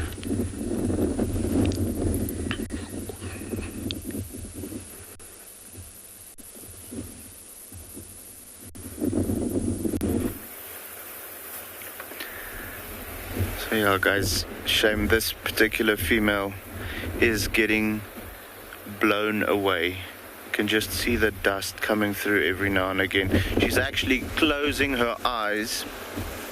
Not right now, but every now and again, not because she's tired, but because she doesn't want to get the sand in her eyes. This wind is crazy this morning.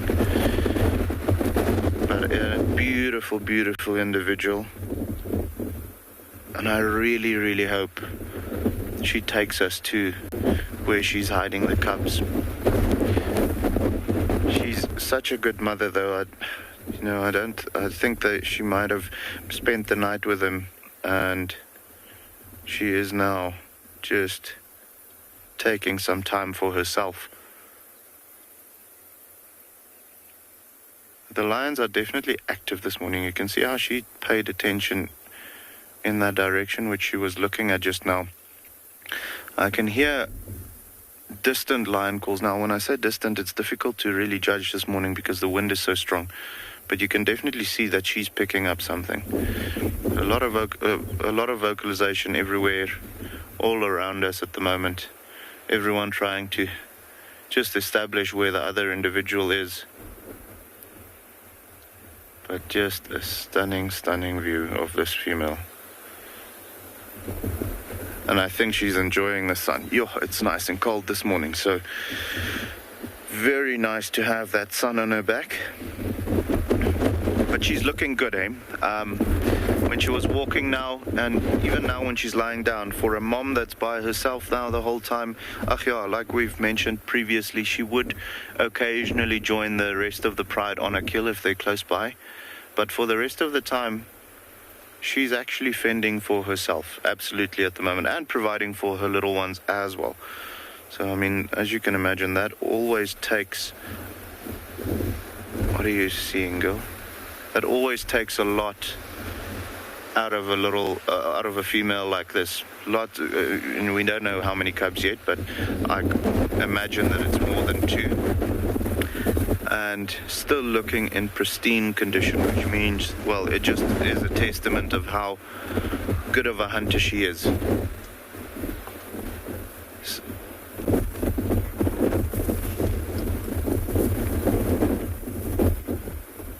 we just had a question from Bata. How good is a lion's hearing? And it is exceptional. With a lion, all of its senses, sight, sound, and smell, is very good. The only thing they lack as far as sight goes is very good color vision. That's just because they've got great night vision, so they see more in a black and white spectrum. But as far as the hearing is concerned, they have got a very, very keen sense of hearing, which is great because, often they need to not only hear when there's prey around or when each other are calling, when they're calling to each other, but also, with a lion not being the biggest animal in the African wild, sorry guys, this wind is just crazy, but with it not being the biggest, strongest animal in the wild, she also needs to hear when there's an elephant coming around the corner. We're going to listen to this first.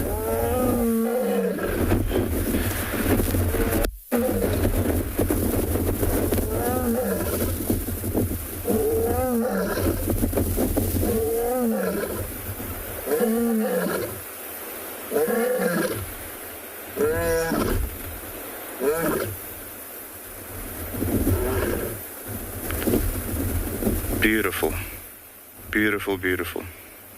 But yeah, so they don't only need to hear prey species or each other calling like she was doing right now. They also need to be able to detect when there's danger coming. When they're lying under a bush, maybe sleeping or being inactive during the day, they're not always looking around. And so hearing is a very important part for them to stay alive. So very, very important. I can hear other lions calling now, guys, but it is far away. She definitely hears them, you can see that. So we might actually go and have a look and see if we can find those lions and then come back to this girl.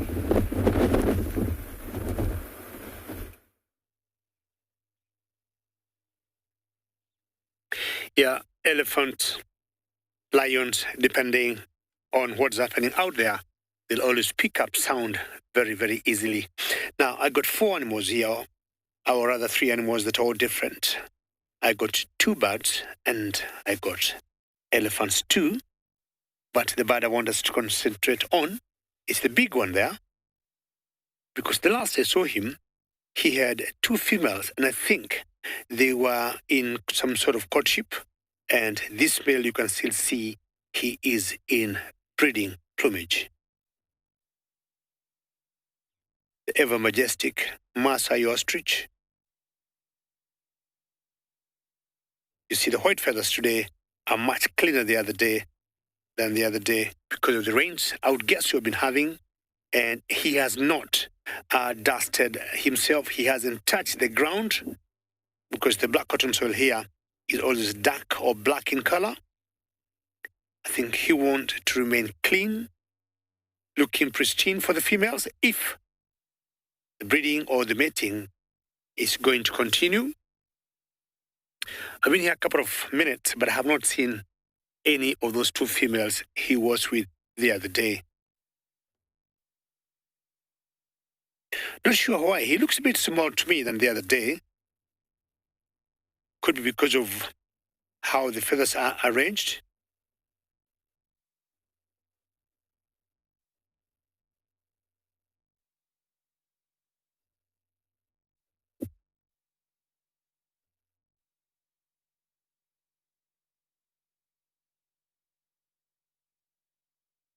Peter, for the answer we had before, you said it was the Burchell's cuckoo, and I'll give you 80% for just saying a cuckoo. But Melissa, you got it correct. It's the white-browed cuckoo. Peter, and I guess with Melissa, or Melissa rather, you say it's the white-browed cuckoo, and that's the correct answer. It is the white-browed cuckoo it was. Thank you very much for sending through the correct answer. And I'm definitely not going to ask you who is this, and we all know it's the Maasai ostrich. There are certain birds will never make a mistake. They'll be feeding on some insects. He could be feeding on some grass shoots there. Crosses the road to the other side. And I'm thinking he's looking where the females could be, because sometimes you get the females going to the thickets or ostriches, but it's very, very rare to see ostriches going to any thick areas. Excuse me, they'll always be out in the open, of course, where they can see themselves, or where they could see the possible predators, like many prey, because I would say, he could be a prey for cheetahs, a prey for lions or hyenas. They'll always feed, head up, eyes up, and look around. See the elephants there, see how dark they look?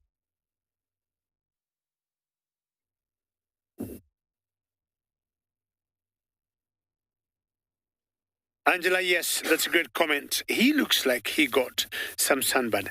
And Angela, this is how they look when they are in that very prime or the time for breeding plumage. And you'll be surprised when it's actually, look at the redness there. Let's see how close you can get to the camera. I think that's the best a Bungei can do. But when they are mating, those legs you see there, Angela, just look at them carefully. They look very pink. That is now very prime. For me, he is good to go in terms of mating. And that's all the way from the toes, going up the thighs, look at the neck. And I think he's just showing off, staying in such a location, as much as he is on the road. He could be looking for some attention of the females. Not sure where the two he had went.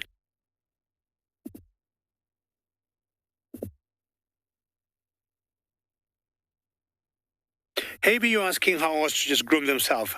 And just like most birds, once they stop eating, you'll always see their long necks on their feathers and opening their wings and doing what most birds will do. But maybe unlike many birds, ostriches do not have as much feathers, so they don't groom a lot. If you look all the way from the head through the neck, the legs or the drumsticks there, the thighs, they are always bare. And for that reason, we all know ostriches do not fly, as that tailless baby elephants crossing the road there. Doesn't even have a stump, it's just missing a tail. With the two animals there together. And very good camera work there, Bungei. Beautiful light. Let's see what that baby wants to do. Or he's just being playful. All right, mind my business. I got enough for myself. Ostrich looking at her. And also not bothered. How peaceful is this?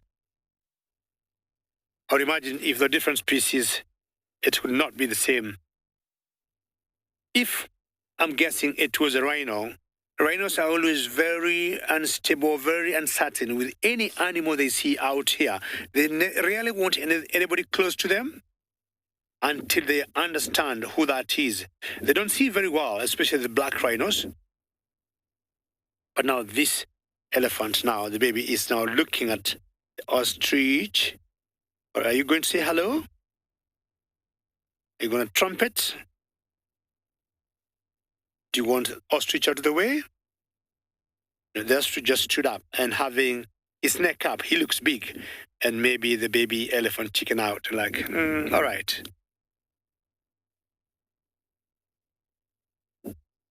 And if you look at that baby elephant, she does not have a tail. Flat. We've been seeing that a lot in the Mara. And the other day, I was asking, some research should be done and find out. This is not the only one. We see lots of this in the Mara. Some will have half tail, some will have a stump, and some will totally have no tail. And all theories have been there. Like, when they're playing, they catch each other, they cut them. When they're crossing the river, they've been saying crocs, catch them.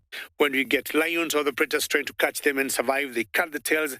I mean, all these theories have always been going on, but I'm sure maybe very soon we might get people who will come and research it. Oops, this one is a different, it has an attitude, that baby elephant here. And the other one is coming now. The two of them can give a little chase to this ostrich. I'll spend a few more minutes here and find out what is going to unfold.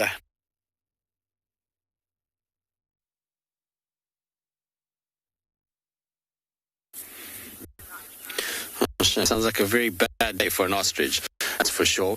But talking about things that get chased around by elephants, what we've got here is the most beautiful flowers that elephants absolutely love. Now, this is the flowers for a tall white squirrel, which is actually a bulb that has grown. Obviously, this little part is growing, and these guys get really tall. They can get to about, as the name suggests, they'll get to about 1.5 meters tall at fully grown. And they start off like this, a small little flower, and then this starts to extend and becomes green eventually, and then it'll have this big white fluffy sort of tail at the end. And what happens as it grows is the bulb underneath starts to develop, and it starts to sometimes even push up out of the sort of surface of the soil, and you'll find that the elephants will come and they'll dig up those bulbs. They absolutely love them, and often what you'll do is you'll find in this area, maybe in a few months' time, you'll find the remains of the bulb as the elephant gets up. Now, for us as people, not only is it pretty on a grey day like today, but we can utilize this particular plant. So it does contain saponins, which basically is soap-producing element. So it can be used as a soap. It can also be used internally.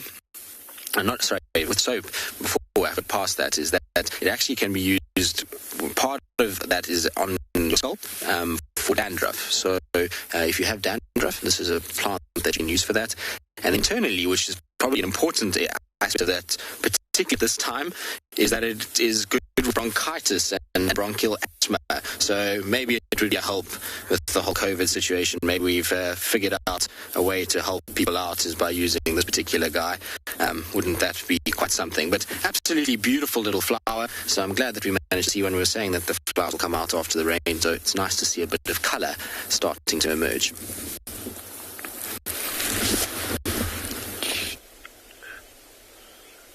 Welcome back, everybody, to Anbion Pinda, where we've come across a cheetah and her two youngsters.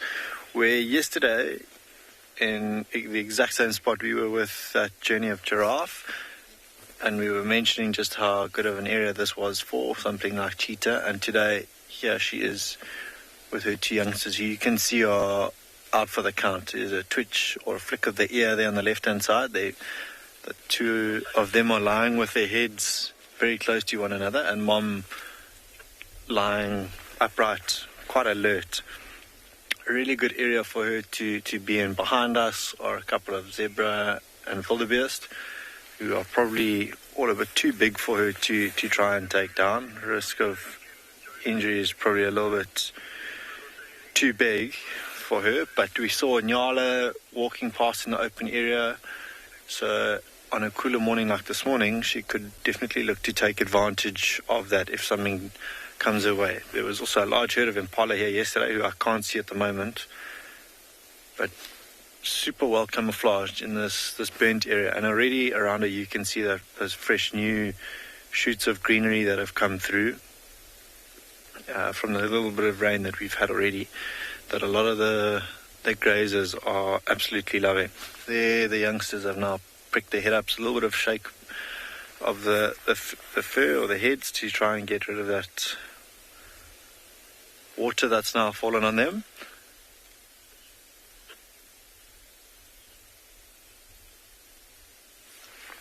Claire, you're asking how long these cheetah will stay together. The two youngsters who are about 6 or 7 months old will still be with mom for quite a while. They will only leave their mom at around 18 months to 2 years old. And then the two of them will most probably stick together for a couple of months after that. I'd say around 5-6 months more together before they eventually split off. If it's two males, I'm not too sure the genders of those little ones on the left-hand side there. But if it's two males, they'll stick together and form a coalition.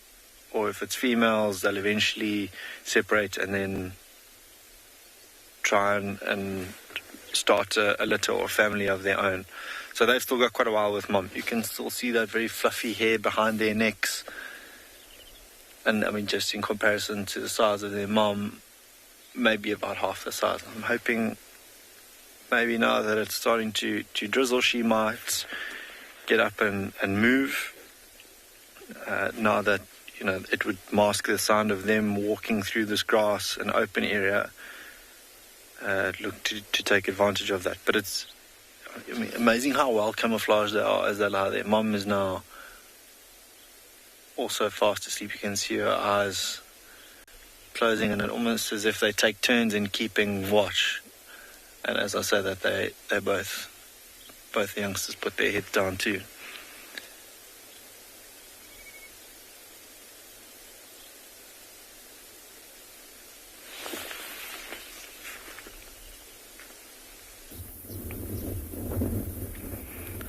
So alrighty guys, have a look at that Bigfoot. This is the lions that we heard calling when we were with that female just now. Two big boys, actually not too far away. Just shows you how strong the wind is this morning. By the looks of it, we have on the right hand side that one with a very intimidating face, the number one male in this particular area. We call him Stompy because he's lacking the tip of his tail. And then I still need to confirm which one this other one is on the left hand side. Just wanna it looks like the one that we might be calling Kinky Tail, but I'm not seeing his tail just yet, so we'll have to get a closer look, or if he just picks up his tail or so on. But they do like spending time together, these two. But yeah, beautiful, beautiful condition, as you can see. It looks like the one on the left had a little bit more to eat recently, but judging from their tracks, so as we came down the road, we actually found one male's tracks going, and then just maybe 400 or 500 meters down the road, we saw the other one joining him on the road, and that's when we found these two shortly after. So I don't think they were all together the whole night. They might have been doing their rounds. The one might have been eating.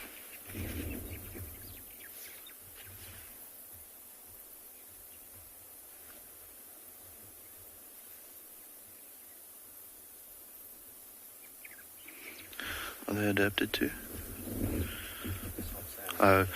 So Percy just had a question. Are these lions adapted to the prey, to the soft sand due to the prey that they hunt and the environment? Absolutely, they are. So those big feet, definitely a big thing. It's like having snowshoes, walking in this thick sand. And guys, I know it's difficult for you to see that now or to feel it, but the sand is really, really soft, softer than beach sand. So with that being the case, they have those big, big paws. to, not sink into the sand the whole time.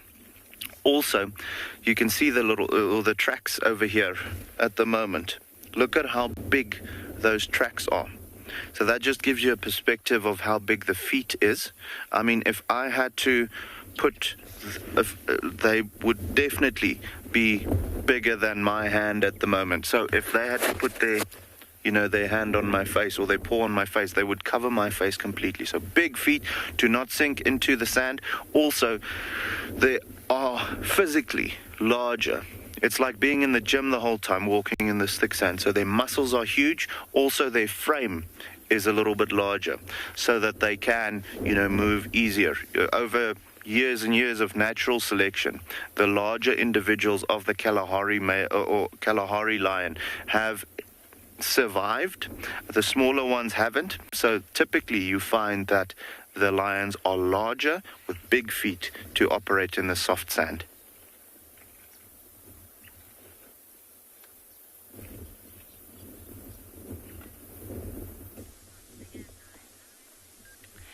So we've just come across a spurfowl digging in the middle of the road. Now, as far as I know, these spurfowls usually eat seeds and bulbs and tubers, so there's a chance that it could be digging for a bulb or tuber, something like that. But it does look like it's actually eating insects. Now, I've read that sometimes they do supplement their diets with insects, so I think he could actually be eating either ants or termites there. So, if you look at the face, he lifts his head every now and again. You'll notice that he's got red around the eye, a very prominent red, and that tells you that it's the Swainson's spurfowl. It's quite a common bird around here, and they're really noisy. They make a lot of noise. They usually sit right at the top of a tree, or on top of a termite mound as well, and they just scream.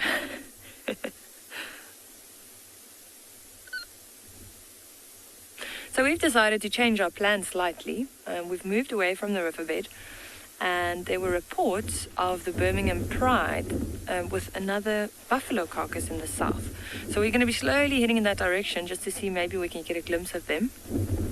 So we're out in the open plains at the moment.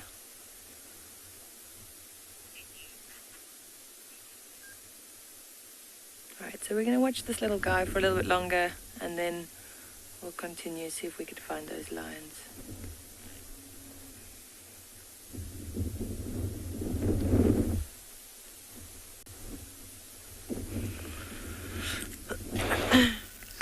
So from the sparfowl to the big raptor here, the long-crested eagle, I'm sure if the sparfowl falls into this territory, then it will be food for this guy. Now, seems like he has something in his sight, because he's not taken off his eyes from that point. So the long-crested eagle are very territorial birds. They occupy a big territory where they can live within that territory for about a year. An area or a territory which is rich in food, water, and rivals sometimes will be fought off and chased out of this territory because you don't want competition within your territory. Now, these birds sometimes eat snakes, small birds, especially the terrestrial birds, and sometimes I've seen them going for some mice and rodents, grasshoppers, and what have you. So this bird has been here for a little while. It looks like he wants to fly off, but not quite sure because of the long grass. We cannot actually tell if there's any rat or mice in the long grass. Look at how beautiful the wind is blowing the crest. Now, one of the birds that's easy to identify from a long distance because of the crest. Look at how beautiful he is. And the puffy legs. Now, those legs helps them, especially when they're getting hold of snakes, which sometimes deter them from being bitten by the snakes. And also the crest sometimes confuses some prey like snakes, which sometimes might try to go for the head, and then the bill just picks in and smashes the kill. Seems like he's about to take off. Not quite sure if he's gonna leave soon. Seems like there's something walking in the grass, definitely, because he keeps on looking right, left, and center. Oh, something spooked him. There's a heron just flying past. I think that's the one that spooked him. You don't want to be spooked when you're trying to look for food. You don't want your eyes to be off the target. Little groom there. Now they're getting also he's getting the warmth because it's warming up, and I'm sure he was a little bit wet. Then has double advantage. Now he's warming up as well as trying to find some food.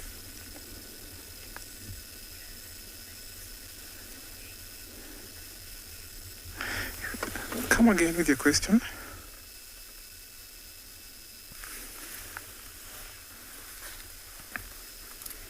Sorry, I didn't hear the question so well.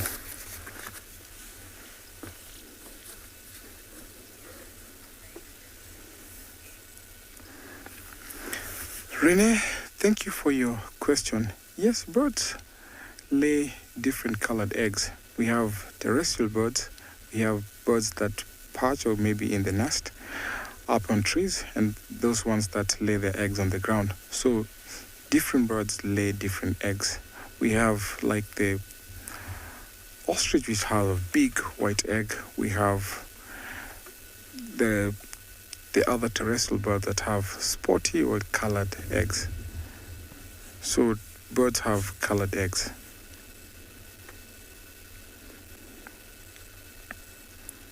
He's still grooming himself, getting some lice or some parasites from the body.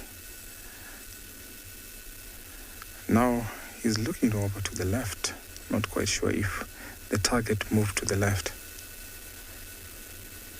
Sometimes even when the grass is moving, maybe because of the wind, they also get that attention. Very sharp eyes.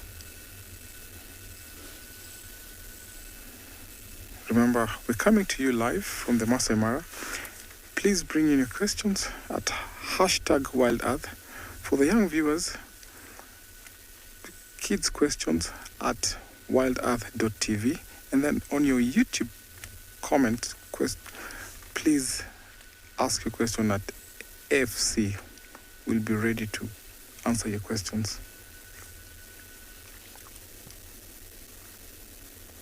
There's a small bird that just came in there.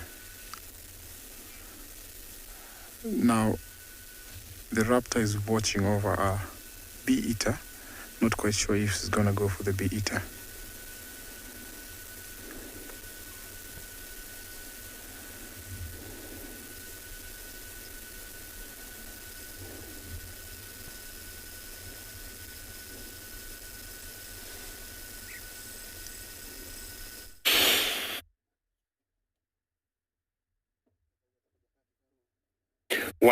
Well done, team. And I think today is going to be a birding day, and birds all over, birds everywhere. Now, I've come back to where I started the drive this morning with the Sandouville stock, because I've seen lots of stock in this particular area. But there's one stock I want we look at, just disappeared in the water there. It's called the yellow-billed stock. See if she's going to pop up again. Just somewhere there. Little hiding, but I'm sure. Let's see if she comes out, because they're always in the water feeding. So here we have so many stocks this morning. The yellow-billed stock, the marabou stock, and the sandal-billed stock. I also saw 4 Abdim stock and woolly neck stock, and they'll always come during the rainy season when there's lots of food and maybe breeding starts. Now, there she is. And I just normally admire how these stocks feed. They go right in the water. She's in water where she is right now. Well, she just came out. And you see the feed she got. They got very special sensors. beneath or below their feet. And they put them in the water, and sometimes they disturb the water, or sometimes they just place them in there. And any slight movement, they will tell that's a prey. And then they'll remove the feet and strike the prey using their long, sharp beaks. Very solitary birds. But of course, when mating, you'll get a male and a female, or when they're raising their young ones, they're back in the water. Now, just look at her feet. Sometimes, of course, they'll use their beaks just to disturb the water. But it's more the sensors in their feet that helps them to trace or track food. And feeding always on the move, unlike the herons that are always very slow and very patient.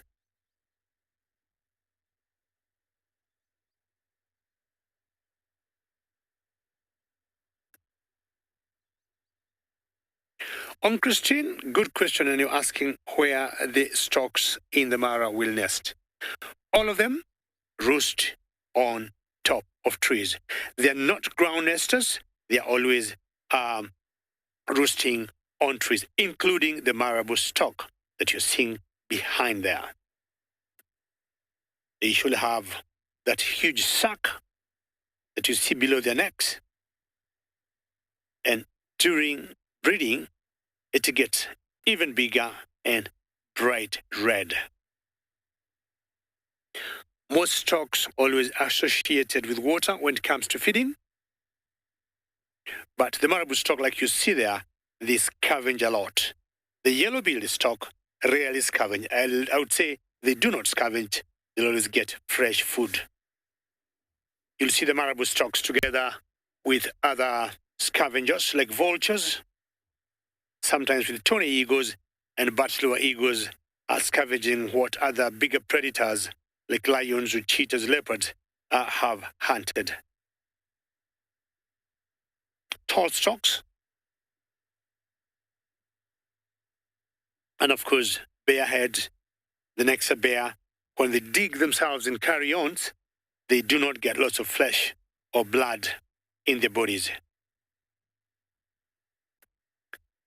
Now, the reason I came here was to look for the sandal-billed storks, and you'll just have to be a little patient because they may show up.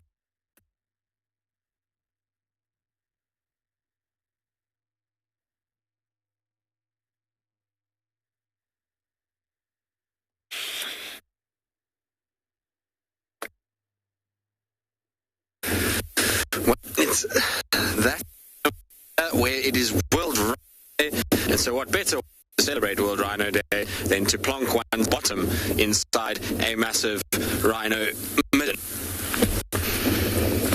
So there we go. We're now sitting inside a rhino midden. And this is a very, very, very large rhino midden. It extends quite far. You can see it's kind of, if I stretch my arms out, still all the way on either side. Now, this particular midden, white rhino, this is going to be a male white rhino that will have done all of this. And we know that it's a white rhino because if we take a handful of this and we look at it, it is all grass. There's no little branches in there. We know white rhinos feed pretty much exclusively on grass. There'll be the odd little forb inside there, whereas black rhinos are mostly going to be feeding off leaves and off the bark and little tree twigs.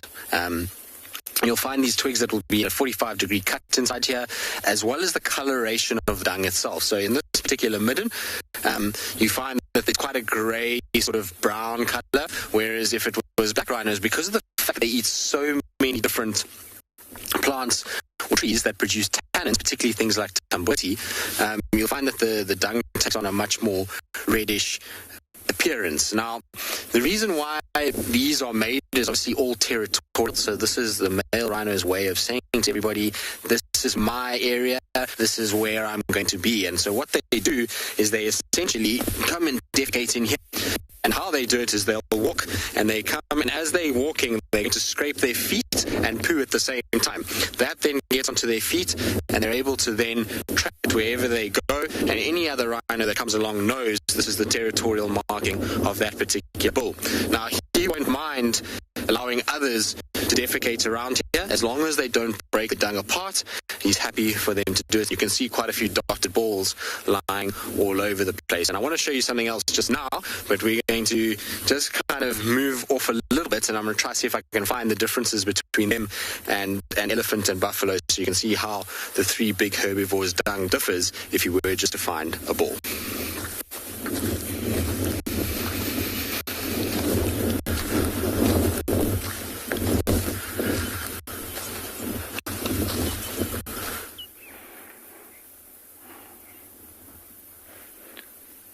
So, alright guys, today here at Tshwalu it is definitely a lion day. Just down the road from where we left those two males, now we actually saw, I thought there was tracks coming down to the water and then would have come back up. I thought that was one of the two that we were looking at. And then we saw there's no tracks coming back down to where we had those two males. So started following that, and just past the waterhole, here's this guy lying as well. So 4 different sets of lions this morning already, which is epic. I do think though that that one that we think is the kinky tail male, and then this one might have been on a kill together, because you can see how both of them have rather round bellies at the moment, so nice and full. They haven't eaten too long ago, or they've been eating not too long ago. But this is the one that we call the hipster. So I know it's a funny name, but unfortunately for him, since he was about 2 years old, he got a little hip injury, and he's been walking funny since. It's not affecting him in any way. As far as survival goes, he can still run and hunt and do all of those things that he needs to do. Otherwise he wouldn't have been with us still. But yeah, just a funny walk. It's quite easy to track him when you find his tracks. Always. Also, his right hind foot doesn't register on his front foot.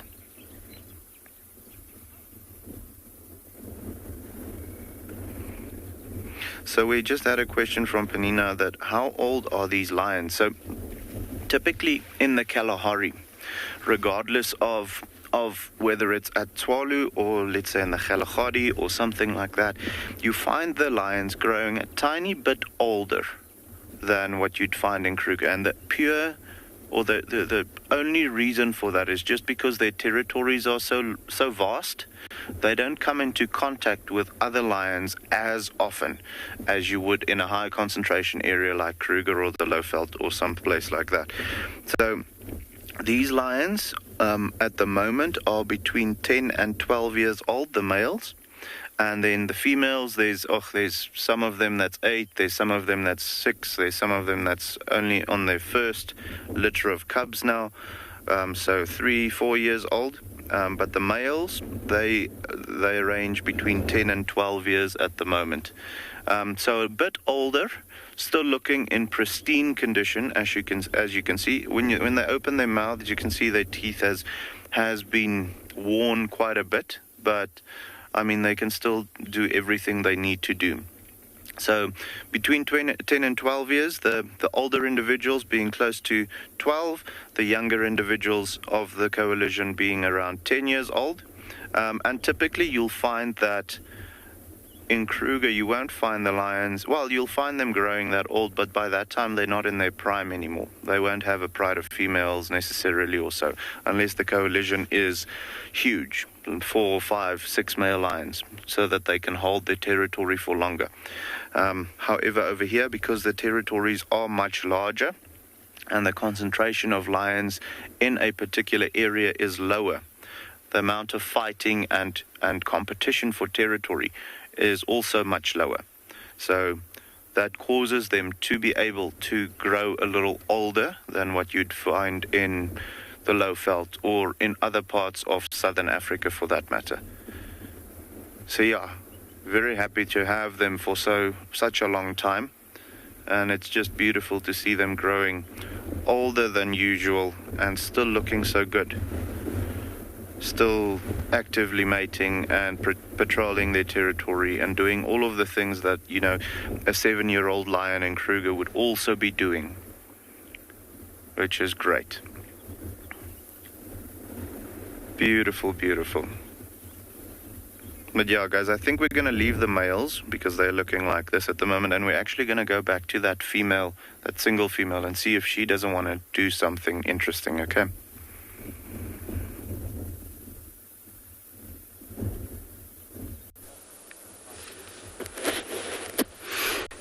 Beautiful, you know, from sleeping flat cat with Mo, and now we just actually visited these. We were talking about the Talamati pride that have been found on the eastern, boundary here, Djuma and Torchwood, and then we had a privilege of finding them still sleeping, and a lot of them looks like they all have a lot of blood on their throat. Some example of this looks like it's one of the female here. You can see there's a coloration on it along that neck. It's different to most. Looks like they've probably eaten. We're not sure what they have ate, but they haven't yet get cleaned enough. So there's evidence of blood still painting this animal's coat. So in a bride, Talamati bride, I'm not sure how many of them now, but there's got to be a lot of them here.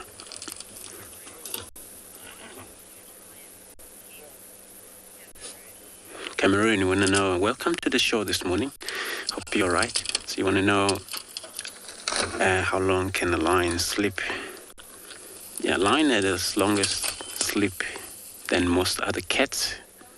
So they can sleep for anything about, 20 hours, 18, 20 hours. If it's possible, seen lions sleep for 24 hours.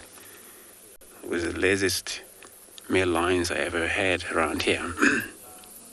So depending on what kind of mission they're at, also if it's a lot of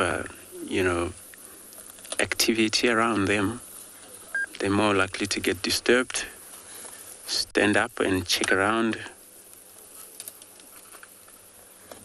But if they're within their own territory, that's what makes them comfortable, not to worry too much about looking out or getting up or run. So I'm going to wait here with this bride.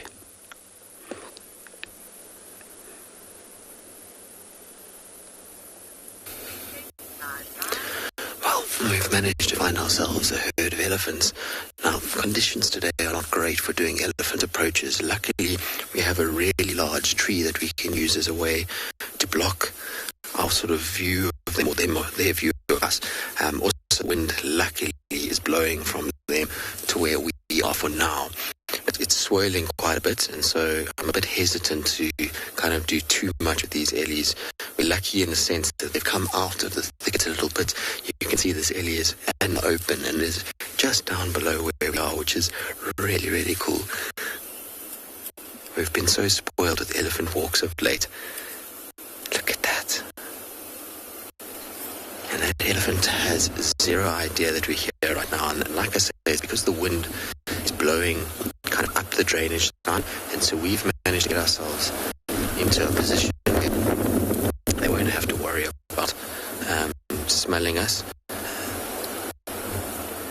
They're going to not be picking up our scent based off the fact that the wind is blowing in the right direction. The problem that we have is, like I say, is that the wind is swirling a little bit. And so every now and then the wind's shifting direction. And so it's why I don't want to get ahead of the herd. The herd is mostly moving sort of away from us, but this is absolutely as epic as one could have for an elephant walk, to have an ellie as close as this, and to be completely unfazed by us. I guess I've been spoiled the last few days, that's for sure. But unlike 2 days ago when we walked ellies and we were very relaxed and we sat on a mound and we enjoyed their company for a long period of time, today is a very, very different scenario. We can't spend nearly as long with them just because of the weather conditions. So we're going to have to try and keep sort of pushing to get into places where we can at least see nicely, but not get too close to them. And we certainly won't be sitting in any direction that they're traveling. We'll be behind them for most of it. But still, it's an epic way to spend a morning, that's for sure.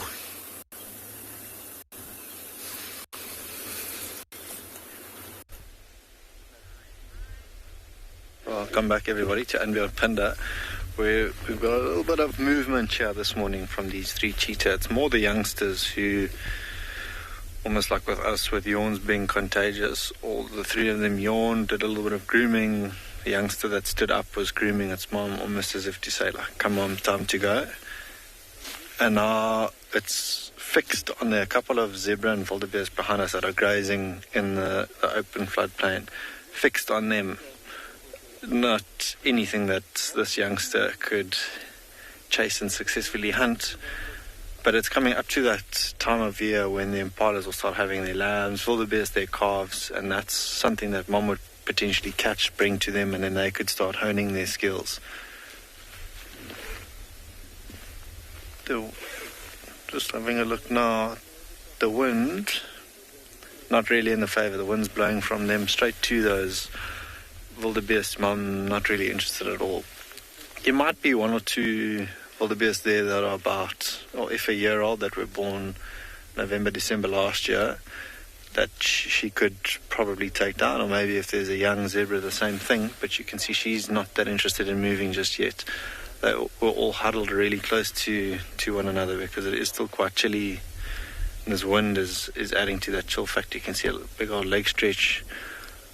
A little bit more grooming from the youngsters, but mom is happy to stay put where she is for now.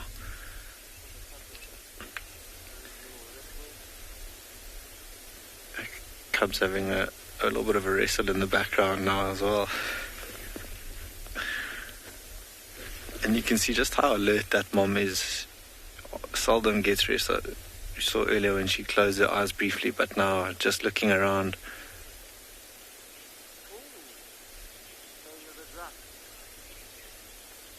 Happy Clap is asking how big the cheetah population in Phinda is.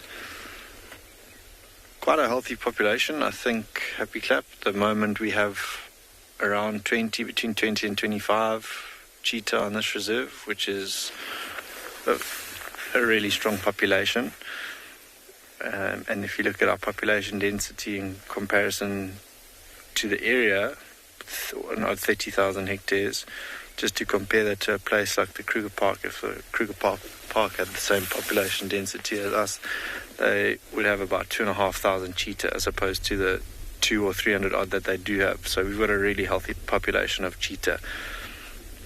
And it's because of moms like this, very successful moms who hunt regularly and successfully at that we have such a strong population. And you can see with the cubs starting to get a little bit more active, maybe that won't encourage mom to get up and move. And that would be quite exciting if we were able to follow her through this open area here behind us.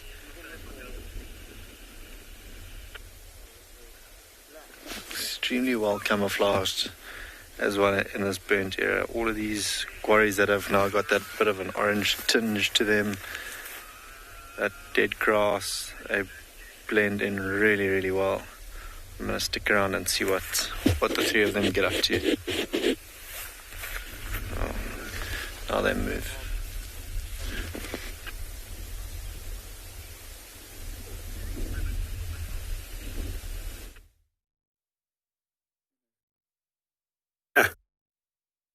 Well, ladies and gentlemen, just look very carefully there. There's a mother holding her baby by the neck, and this are the banded mongoose. They have just disappeared there. They had a small little baby that was lost in the tall grass and kept calling until one of them ran very quickly and caught the baby and was holding her by the neck. Now, look at there carefully. That baby was lost in the grass. The mother came back very quickly and she picked her by the neck and is going to take her to the rest of the group. These are the striped mongoose, you call them sometimes. living in huge colonies. There are about 50 of them here.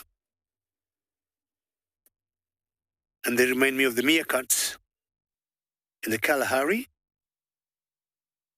That's the only way they are able to spot their enemies. And look at that pose. Very synchronized. Look at that.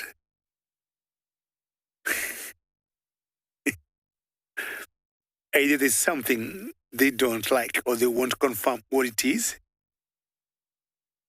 This is the greatest or the best pose I've seen of these banded mungus.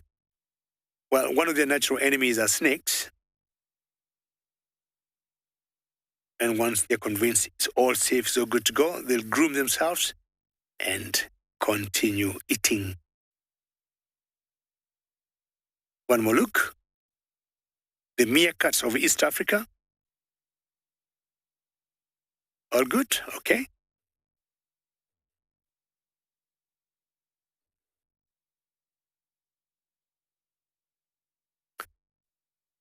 Roger, you're asking whether the mungus are bigger than meerkats. In general, yes, all species of mungus are bigger. The only one that could be smaller, dwarf mungus are a little smaller.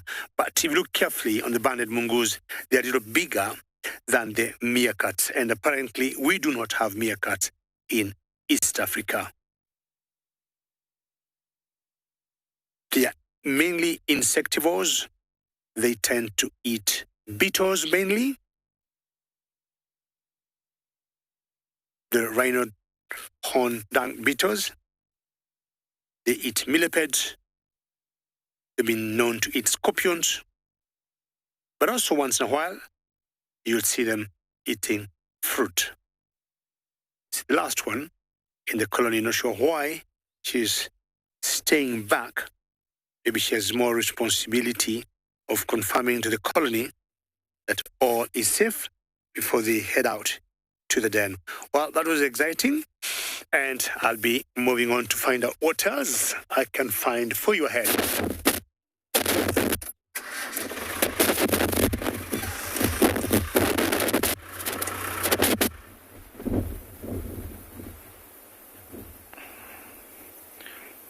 So, all right, guys, as you can see, we're back with the large southern pride female now. She is looking a lot more active than the males that we just saw, which is great. A bit of cleaning, self-grooming going on there. Looks like she's also trying to scratch her nose to a certain extent as well. We've got an insect here called a louse fly. Oh, and they are the worst. They're also very much like a tsetse fly, deliver quite an uncomfortable bite, and afterwards it's quite itchy. So we don't have tsetse fly over here, but if they probably fulfill the same role almost, and they like concentrating their movements around the faces of the animals. So you'll often find them sitting here close to the eyes or around the ears or so on. They're where the skin is probably at its thinnest, so that they can dig into the skin to drink the blood. So I'm pretty sure that was what she was busy scratching there now. Just a little bit of cleaning still. When she lays back down, you'll see the suckle marks still very prominent. Okay, better than that. But yeah, so still some very good suckle marks there, which means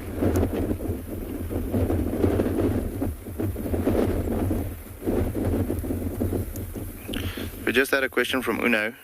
Can female lions run faster than the males? You know what? I'm going to say yes, just because, they are not... She's going to vocalize now again, guys. Oh, this wind is horrible.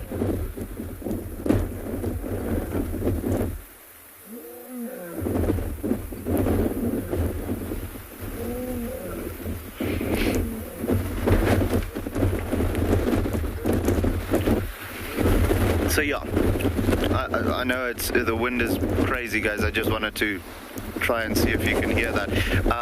But yes, I feel like the females will be able to run faster. They're also more agile, just because they're not as heavy. You know, a male lion can get up to as heavy, well, as sometimes around 250 kilograms. So even for a big female lion, that's 70 kilograms larger than what she would be.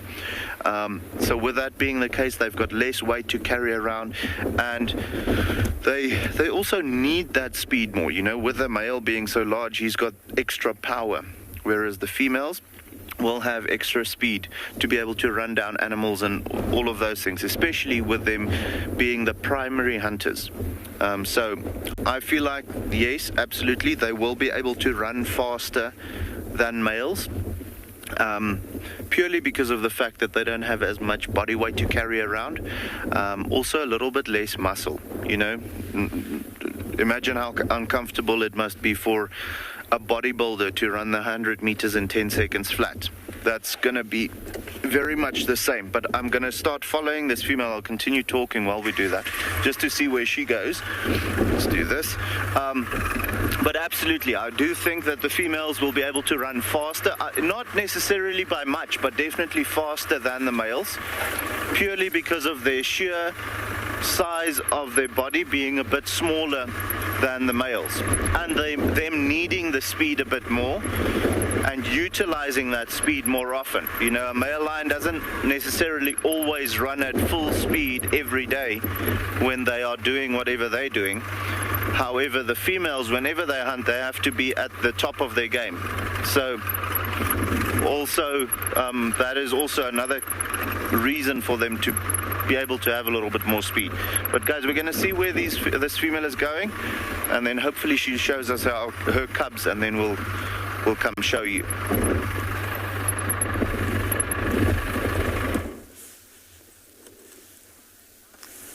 So lions are very fast. They can run about 50 or 55 kilometers an hour, especially when pursuing prey.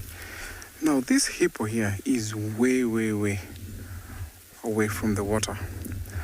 Now, if he comes across a big pride of lion, then he is vulnerable. But hippos are known to travel a long distance back and forth from water, about even 30 kilometers. Now, because of the fresh grass and the pools that have formed up in this area of the swamps, sometimes young bulls are kicked out by the dominant bulls from the river because of the territory. Hippos mark their territory a long stretch, sometimes even up to 20 kilometers stretch on the river or maybe a lake. So young bulls are not welcome into that territory. So sometimes they're kicked out. And what they do, they seek refuge in these small pools that form after the rains. Now, because this area is not disturbed that much, that's why this guy is feeding while walking around. Then we will go rest, maybe under a shade, or maybe to a pool. Now, second thing that make hippos be out of the water in this long distance away, sometimes when they're injured, sometimes the fish or oxpeckers sometimes disturb them in the water, so it becomes very irritating for them to be in the water, and they come out in the open.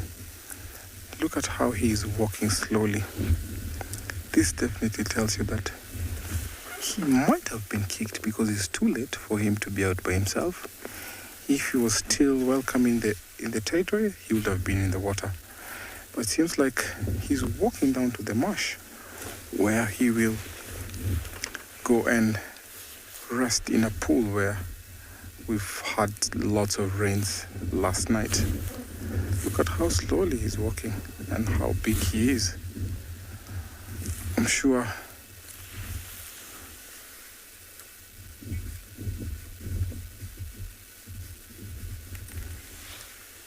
sorry I didn't get you well. It's too windy out here.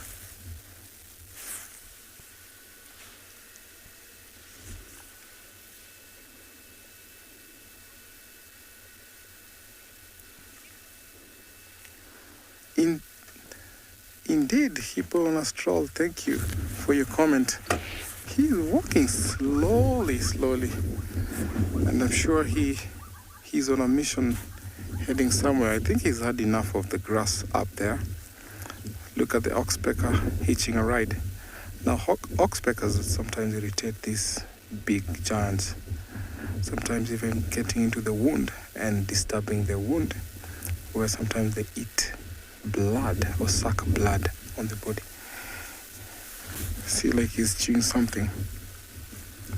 Now, hippo, when they're walking, they're known to feed and graze while they're picking grass.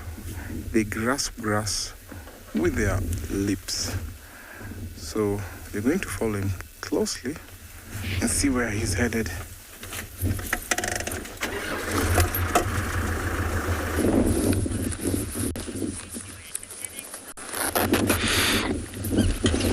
Beautiful. What a great time, following hippo. Especially when they're out of the water, where they usually spend a lot of time inside the water. But when they're out of the water, that's the great visual. You can able to see how big they are. Now, I changed position here. Still sitting with this bride of a Talamati bride. And looks like the whole bride here. I couldn't actually manage to count all of them. There's a couple of young males in this bride, which I think they're born in this bride. Out of a Walker's gene pool, I believe. That male we just had this morning on the far west from here. So they look bloody, but when I look at this, some of the other big female in his bride, they don't look full. So, and then looks like some of them are looking to travel slightly to the west, and he's one of the two young one. This looks like Stompy tail, I believe, was been cut off. I don't know what happened there, but lay down. Look at this female tummy. Yeah, empty tummy. Maybe it happened when they have a little bit of a feed, whatever it was. Maybe she was not close by. But I have a lot of chances for them with this kind of weather like this, cloudy.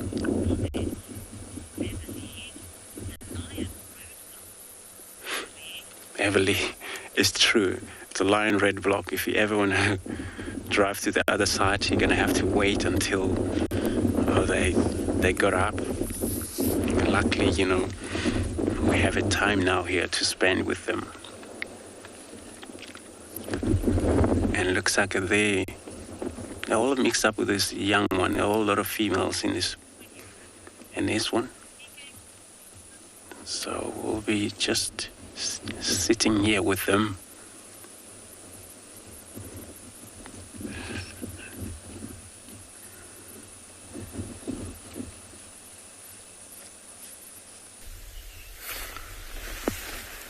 Welcome back, everybody, to And Beyond Phinda, where not a lot has changed here with this cheetah mom and her two youngsters. She maybe now has noticed something in the direction that she's looking was a warthog earlier. I can't see it at the moment. And a relatively small warthog at that, which is, I wouldn't put it past her to not try and chase, but a warthog that did have tusks can do some serious damage to a cheetah mom, and she obviously doesn't want to risk getting injured at all.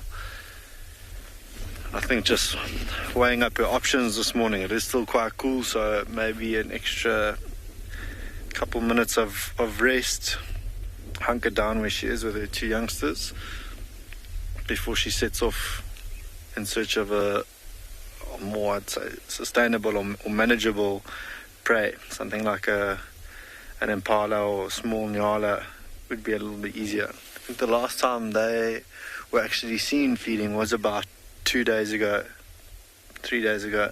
on a young nyala. So it is now around about time where she would be looking to hunt again. You can see her looking at us now. The cheetah for me have got the most striking of all the cat's eyes. Those very, very hazel colour eyes. Phenomenal vision. All three of their senses, in fact, very acute. And she's just now having a good look at or scan around her to see what's about. Listening as well, obviously with this wind, it would affect their hearing somewhat.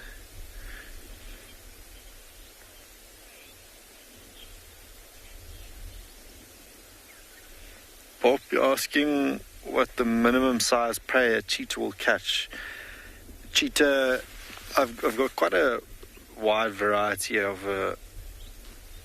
prey that they'll catch. Something like an impala is probably ideal for them to catch, just size-wise. But youngsters will try catch birds of prey, maybe guinea fowl, things like that. Maybe birds that are a little bit more sluggish to take off. In this area, something like a black-bellied bustard, even something like a scrub hare, she could catch. So I don't think there's a minimum size requirement, but something as small as a scrub hare or a game bird is definitely something that she would look to catch. Even the youngsters now, for them to try their hand at catching something like a scrub hare could definitely help them hone their skills one day down the line when they on their own and having to fend for themselves. Just having a look now, one of the youngsters up, maybe also encouraging mom, also saying now it's time for their next meal or potential next meal. Also could just be a bit of a reshuffle, but you see mom's noticed something again now down in that this old river, this Munyawana river that's running in front of us here. And come rainy season, this is all just in front of her, completely full with rain. You get things like pelicans, flamingos here, for those twitchers at home, things like black kukels. But here, I think mom might be on the move. That big old stretch,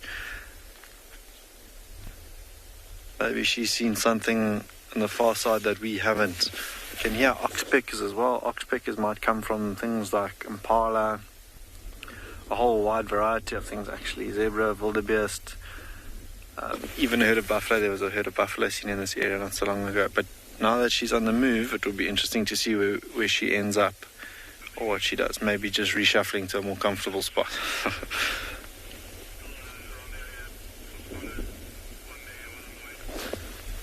Lovely with that little bit of light on her this morning. You can see towards the back end of her hips how they indented a little bit. It definitely looks like she could do with a meal this morning. So I'm going to stick around and see what happens.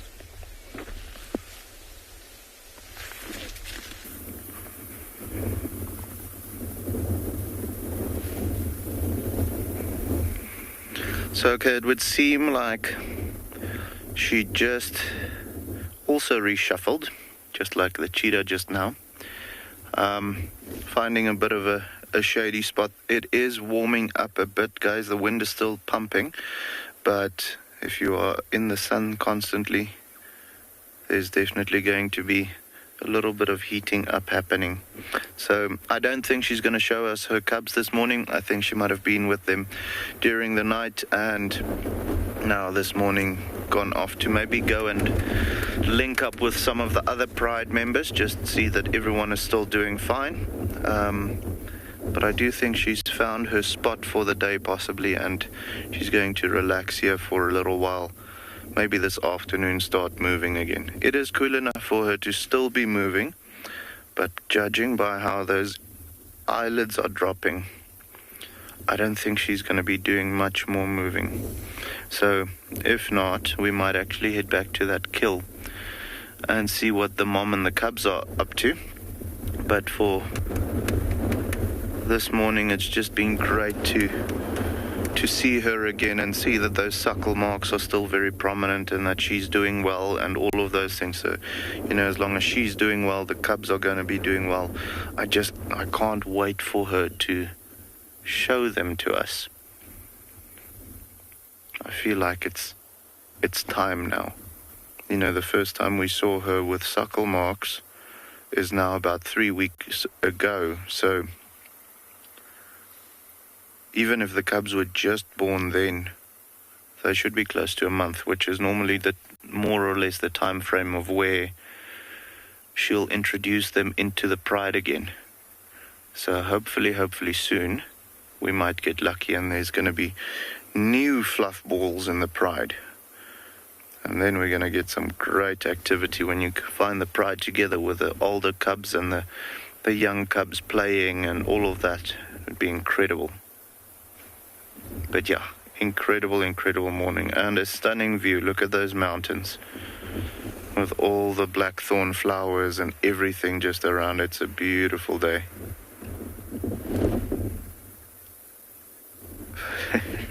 Lazy lion. Now you can also, when we go in on her like that, just there where her leg starts, you can actually see the little black spot around the teat of where they were drinking. So yeah, very prominent drinking marks or suckle marks, which is great.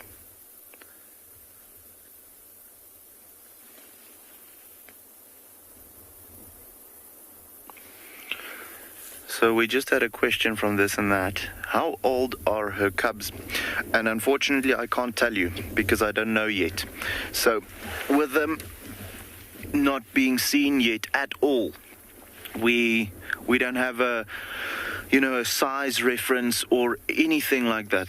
Like I said, the first time that I saw her personally with suckle marks on her belly was about 3 weeks ago. By that time, it was already relatively prominent. So I would say the cubs were at least 2 weeks old by that time. And with that being the case, they were most likely going to be, if I had to say, let's say 5 weeks old. However, it's difficult to really say because we haven't seen them. She might just be a very paranoid mom and she's taking, instead of a month, she's taking 2 months to introduce them into the pride. So it's difficult to really say because we haven't seen them. The other cubs, the ones that we saw earlier this morning, they are now about 4 and a half months old.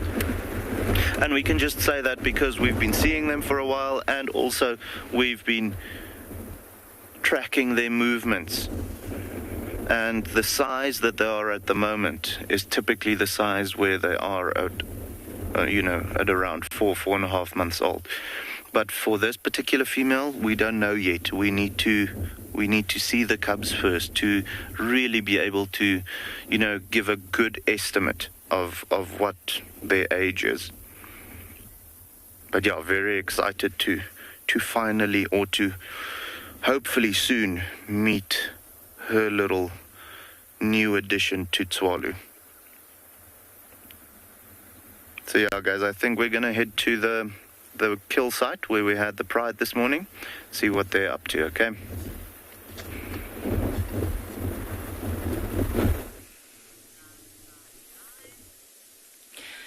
So we've come across quite an intense scene here with 3 of the Birmingham lionesses feeding on what's left of this buffalo carcass.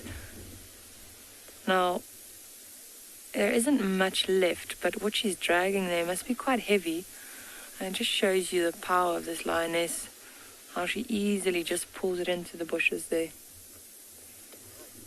Pretty much just the backbone and the ribs left.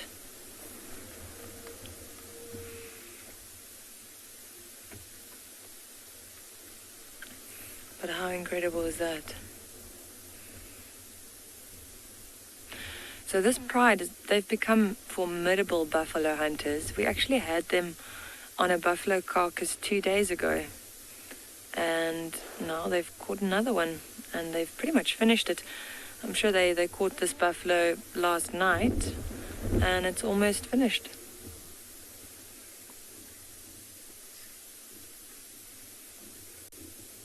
You can hear them growling at each other whilst they're feeding.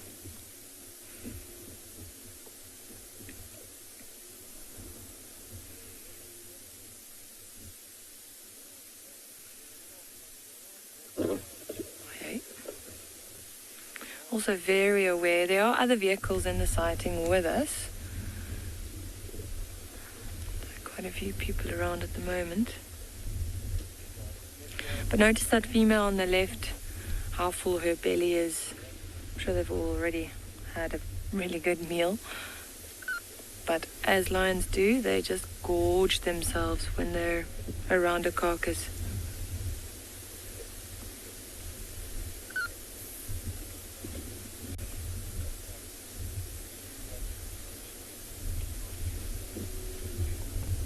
We've got a really nice angle here, especially when all of them look up. See some of the others approaching in the back again there. Coming back for some more.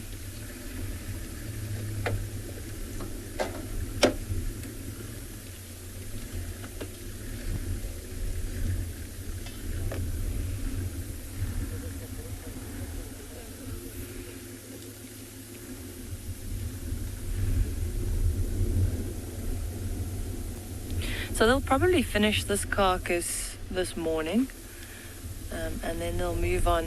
With it being overcast like this, they'll probably keep moving. They might rest in the middle of the day, but then they'll move on. And because it's so cool this morning, it means that they can feed for much longer into the morning.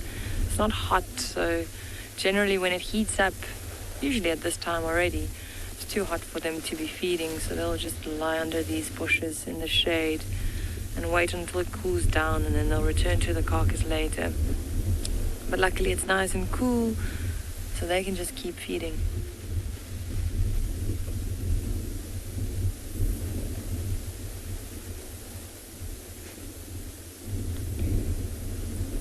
It does look like the skin's still attached, but they've completely stripped the skin off those ribs there.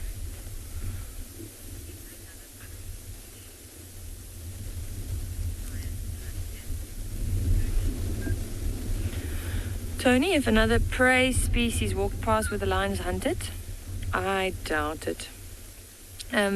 These cats are very opportunistic, and sometimes even when they have full bellies and you see them resting after they've had a big meal like this, you'll see them lift their heads and look at whatever's passing them.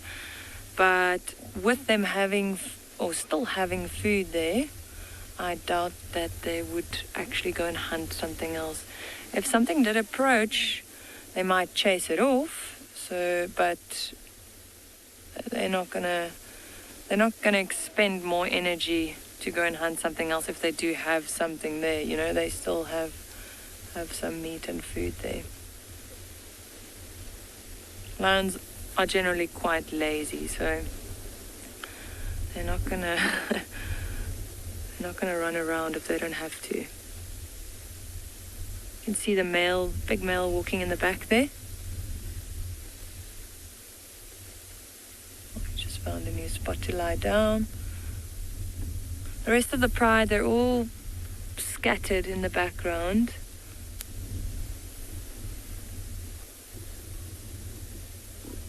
But this is where the action is, around the carcass.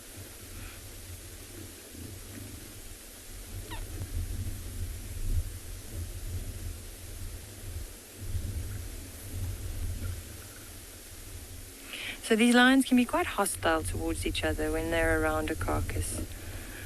And it's pretty much survival of the fittest when they're feeding together. And although they're all related and they're a family, you know, when there's food around, it's almost like they go blind, you know, they just see the food and whoever's in their way will get it. That's why you often see them fighting around these carcasses. And then after they feed, they'll groom each other and lick each other and almost cuddle when they're sleeping together. And that's very important because they need to strengthen those social bonds again after they've been so mean to each other around a carcass. You can still hear them growling.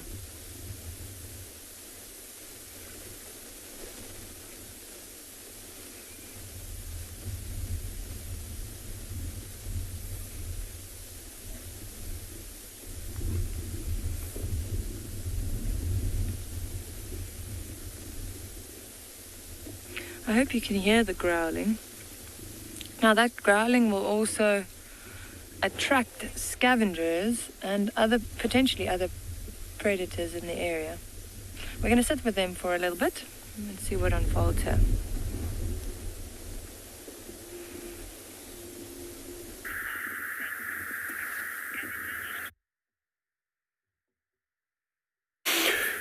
Correct. I mean, lions will always groom sometimes before feeding and naturally after feeding or having a drink. Baboons, to me, groom even more, and I think that's what could be happening where we are currently, and have a huge troop of the olive baboons. A lot of grooming has been going on, a lot of play of that young male there with that female. I'm not sure that's an actual mating, but I've seen that was a very tiny baboon, I think, trying to mount a female. Seated, the one scratching itself there to the right on that termen mount. You can tell it's definitely a male. They'll always have their genitalia sometimes out, and they'll always stick them out, of course, to excite the females.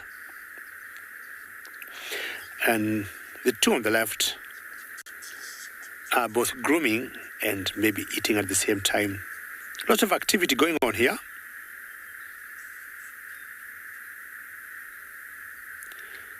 Also, a lot of discipline is going on. You can hear some squealing and screaming.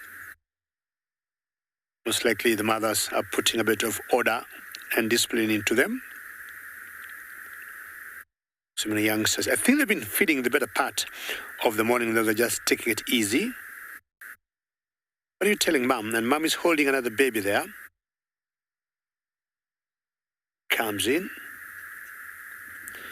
Either she's asking for something, that female there is showing off to the male, and you can tell the difference. Look at below the tail there, the genital is quite red, while the males will not have that. The hindquarters are not as red. As for the females, that's one of the obvious differences, but ideally also males are a lot larger in size than females. Females tend to be more friendly, grooming the males, removing all the fleas they might have, any ticks, any lice. I think this is the order here. This is how things work out here for the baboons. Carrying the small little baby I was talking about. And the mother feeding at the same time. It could be anything they can get there. Baboons being omnivores. Anything green, anything red in terms of insects, spiders, lambs of impalas. Should they catch some birds in there? Should they bump into eggs of ground nesters like lapwings?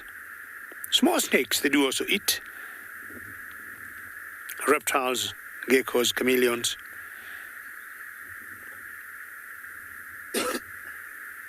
So the baby's out running. At one point I had seen some baboons on top of a tree. Not sure they're still there. Let's find out. They always spread themselves out. Some will be feeding on the ground. Some will be feeding on top of the tree. Or just resting. And the ones that go that high, ideally what they do, they got an assignment of making sure their neighborhood is very safe. When you look at that one there, she doesn't seem to be doing anything, or he doesn't seem to be doing much, but I'm sure he's just scanning around for safety.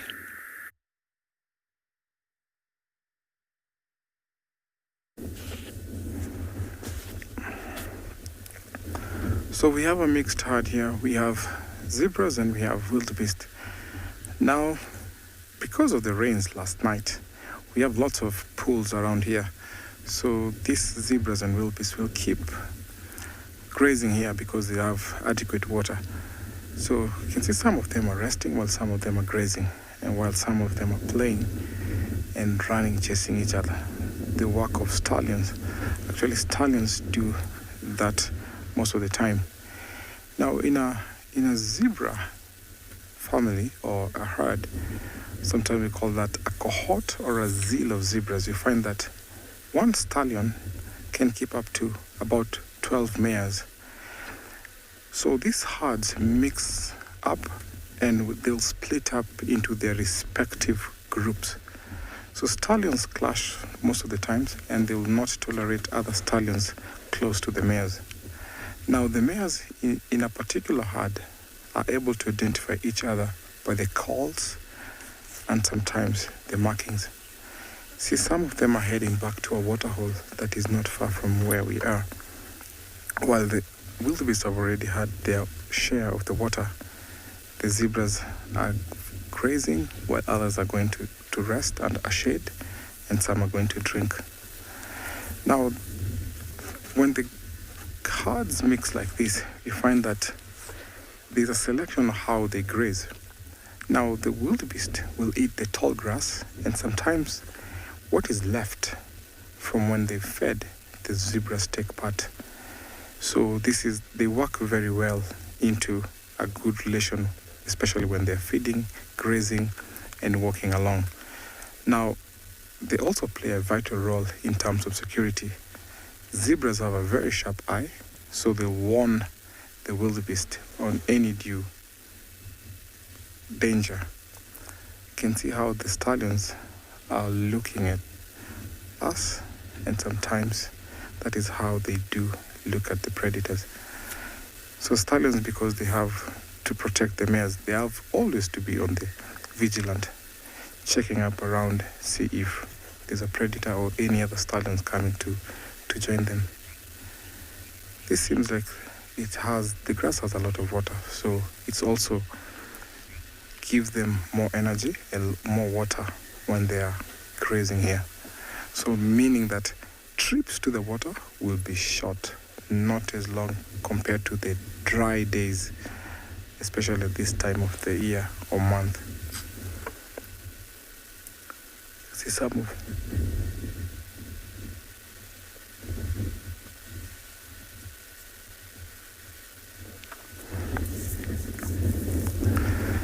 Light, thank you so much for your question. Do these herds ever fight one another? Now, when it comes to species clashing, yes, they will fight. So we find that wildebeest will fight amongst wildebeest and zebras will fight amongst zebras. But then when it comes to zebra and wildebeest, they don't fight because there's no competition over food. They have abundance of grass, so there's grass everywhere, so there's no competition, so they don't fight at all. But interspecies rivalry happens often.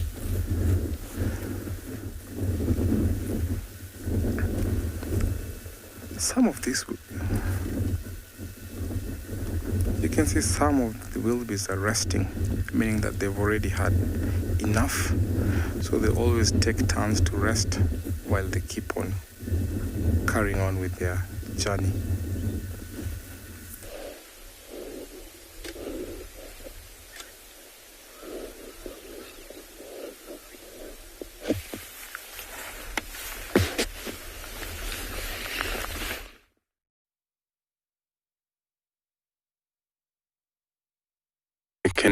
They would probably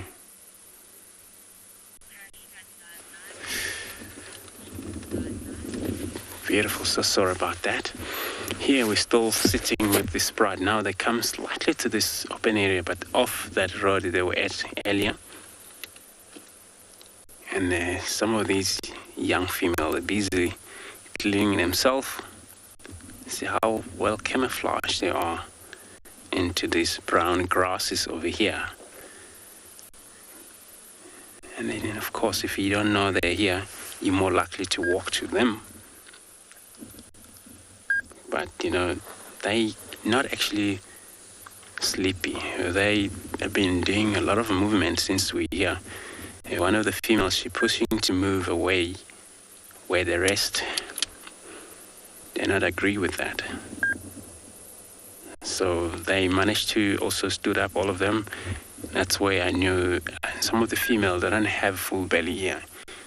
A lot of these young ones, they're the one that had a most feed on whatever they kill. And it could be an impala, which I count probably 11 of them here. So impala, if it's impala or warthog, there is nothing in them. They need to hunt again. Just gonna stick around here.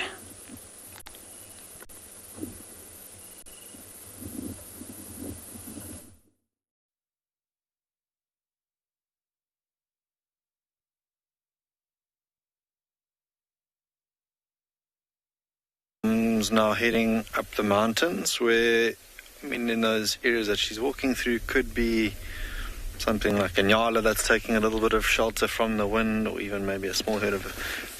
But she's gathered a bit of an audience as she's gone along with her two youngsters in hot pursuit. One lagging slightly further behind, but they're never too far from mom. A couple of those zebra and wildebeest that we mentioned earlier are now watching them as they scale this hill in front of them, as the youngsters give us one last little glimpse or look back over their shoulder.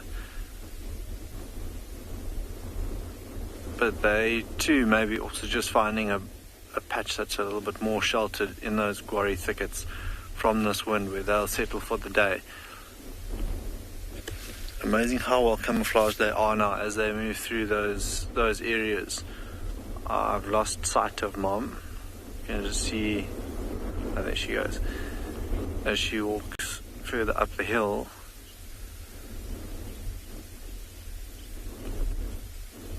With the youngster now next to her.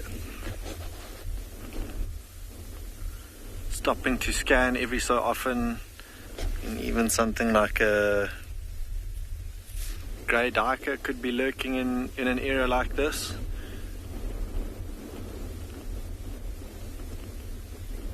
But still relatively open, and you might have seen cheetah using things like trees or fallen over trees, termite mounds to climb up. Mom now has emerged a little bit higher up on the hillside. Have a look at that shot.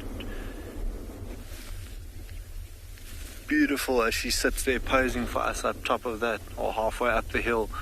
And that burnt area sticks out a little bit more as well, with their two youngsters bringing up the rear. But just a lovely vantage point for her to now scan this open area thoroughly to see if there's anything out there that she could potentially hunt. Everything has noticed her. There's almost like an amphitheater down below that's watching the three of them, pardon me, as they sit from their spot. And as I have a look through the binoculars further left, there's nothing else out there. But amazing now, even though it's burnt and a little bit more open, when they're still like that or sitting like that, they are super well camouflaged. It's only that movement that will catch your eye, if anything. And maybe the whites of their underbelly now, or just below their necks, that might give them away.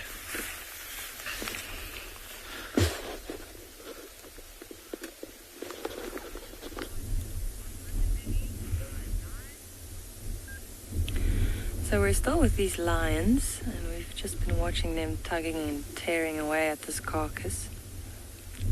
It seems like most of the pride have actually gotten up and they are heading north, so they could potentially be looking for some water, and the closest water is quite far away, a couple of kilometers at least. Like I mentioned earlier, at least it's nice and cool today, so I actually thought that they would get up and go look for water after this.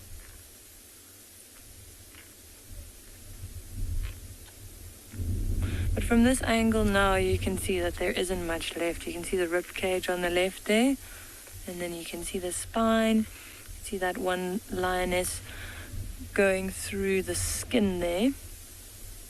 And then earlier, they were also licking the skin. Now, there were these small patches of meat that was still left on the skin. And lions have very, very rough tongues. It's almost like sandpaper. If you have a cat at home, you might know how rough a cat's tongue is.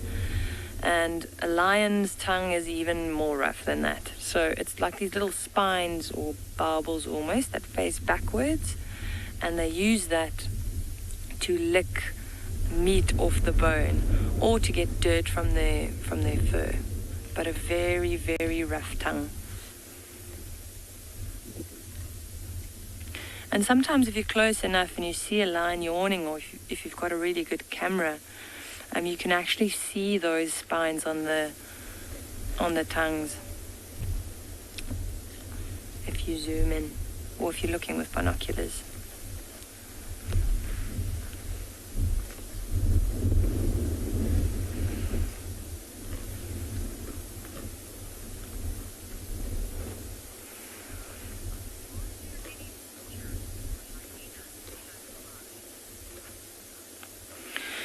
Koala, are there any vultures or hyenas close by? Not as far as we can see.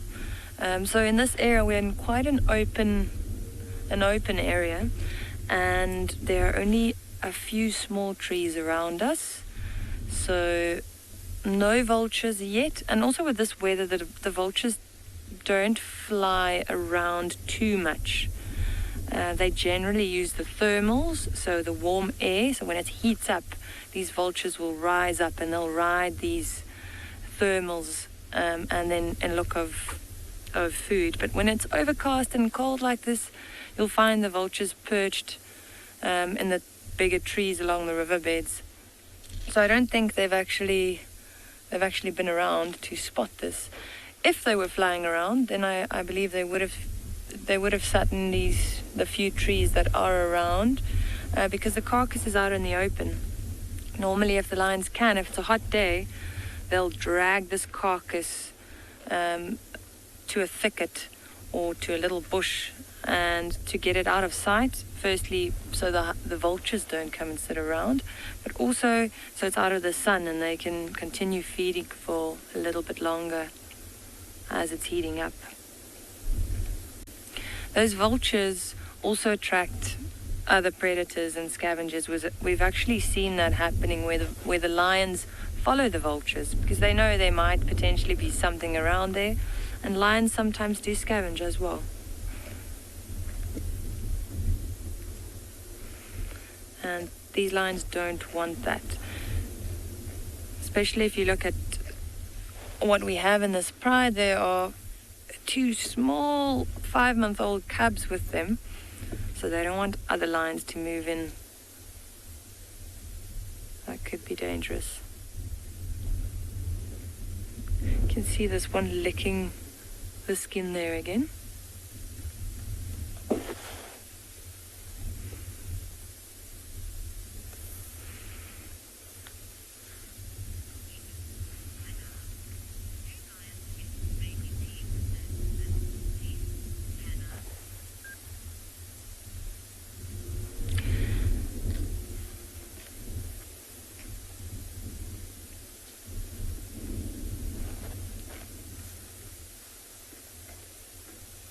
Now, if you look at that female, and I've mentioned this before, but we can hear it quite clearly now, but you'll notice her pushing that skin right to the back of the mouth, and it's a molar and a premolar that's specialized for cutting, and usually you'll see when they're opening a carcass or when they're going through the skin, they will push it right to the back of the mouth, and that's what they'll cut with. Might be a little bit too windy to hear, but it is quite loud.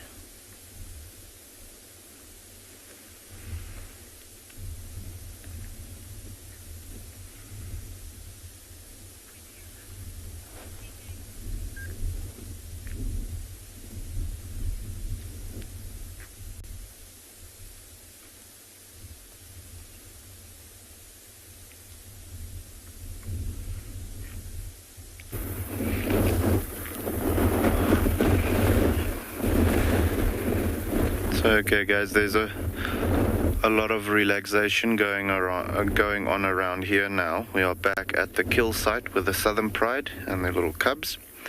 You can see the one oak is still up, but the rest are looking like that.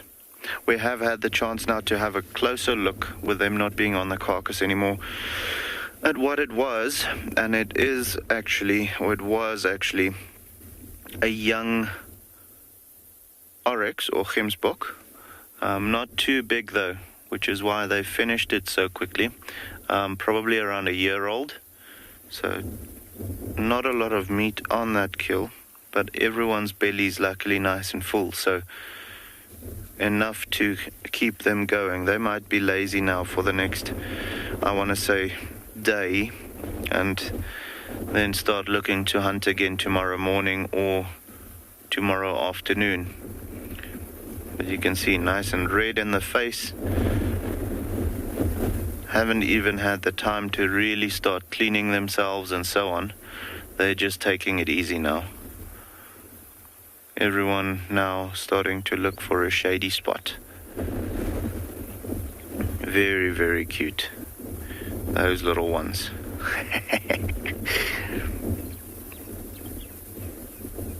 So now you can see also, to have a little bit of a reference as far as how large the cubs will be when they're at around 4.5 months.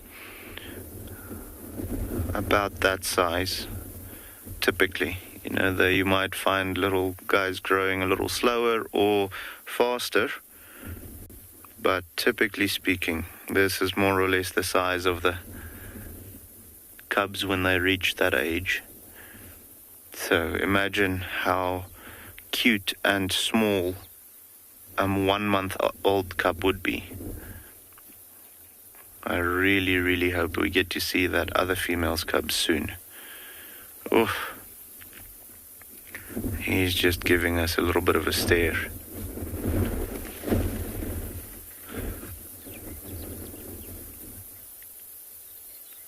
So Kendra just had a question, how many male cubs are in this pride? Kendra, we had a look the other day with these 3 youngsters. It would look, well, if I did look correctly, or it's difficult with them to be absolutely sure because they're so small. All the obvious parts are not very pronounced yet, but it looks like in this litter there's 2 young boys and then 1 little lady, 1 little princess. So currently in this pride, the compilation that we have right now, we have the 2 young boys, the rest are female, even the sub-adults that we are looking at, the 2 that you can see there lying on the right-hand side. However, they had 2 young boys previously in the pride as well. They've been kicked out now. They're about 2 years old, so they're not part of the pride anymore, and then it would be great to meet the newest addition to the Southern Pride, that other female's cubs. And if once she introduces them to us, we can properly see, or try and see, whether there's any male cubs, or if they are all male, or how many are they, or all of those things. But currently in this particular pride that we know of, we've got the 2 young cubs that's male, and then 1 little female, and then the rest are females, and then the big boys that will join them occasionally, the ones that we saw this morning. So yeah, if I am correct, and if we did see toolboxes on both of them, it is 2 young boys at the moment in this litter, and then the other litter is still to be revealed. But yeah, so they are going to become the next kings of the Kalahari.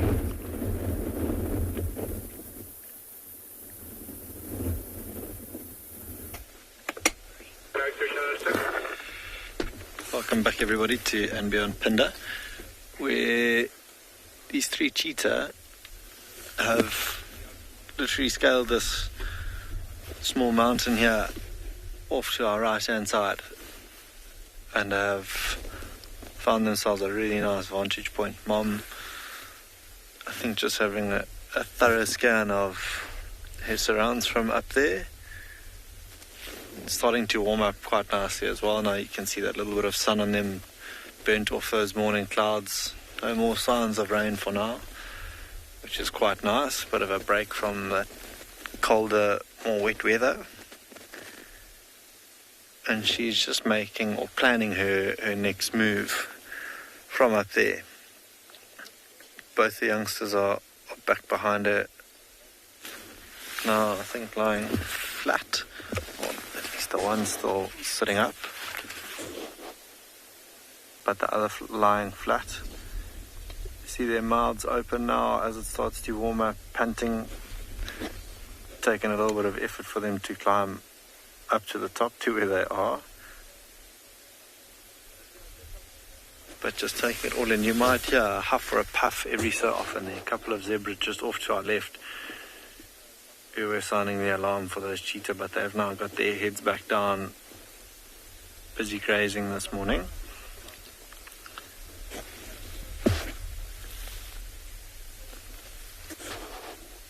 Yeah, that was the last zebra to sound the alarm. That's now walking off, and you can see they've all lost interest in the cheetah, all with their heads down, grazing this very fresh new green grass down below that. A place like this would be ideal for a rhino. Primarily you're asking how cheetahs mark their territory. They, not so much the females. Females have home ranges rather than territories, but the males will scent mark. They'll actually go and defecate and urinate on objects out, specific landmarks, you could say. Things like termite mounds, maybe it's a tree or a stump or a post in their said territory. And after weather like we've had this morning, you can imagine it will wash all of those away. So things like cheetah males will have to go out and mark their territories again. That being said, a lot of the cats will have to do that. Leopard will then go and have to do that. Male lions you might see having to go around and then scent mark a little bit more after rains, but that's how cheetah will mark their territories. They'll scent mark and then defecate in specific areas that mark the boundaries of their territories.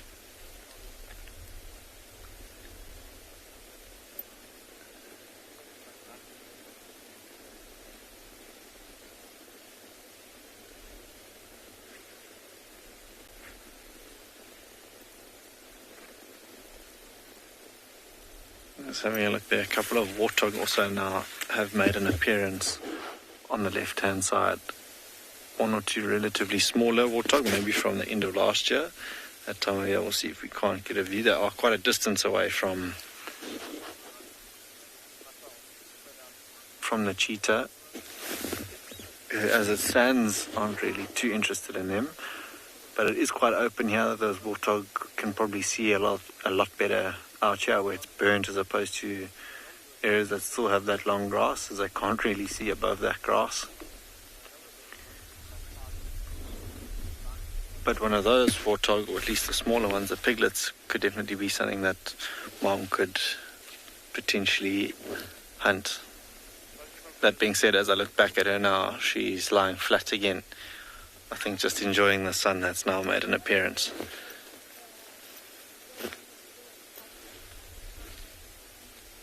But a lovely area, and I was really hoping that we'd come out here this morning and find a couple of white rhino maybe out here grazing this fresh green grass, or even something like a black rhino.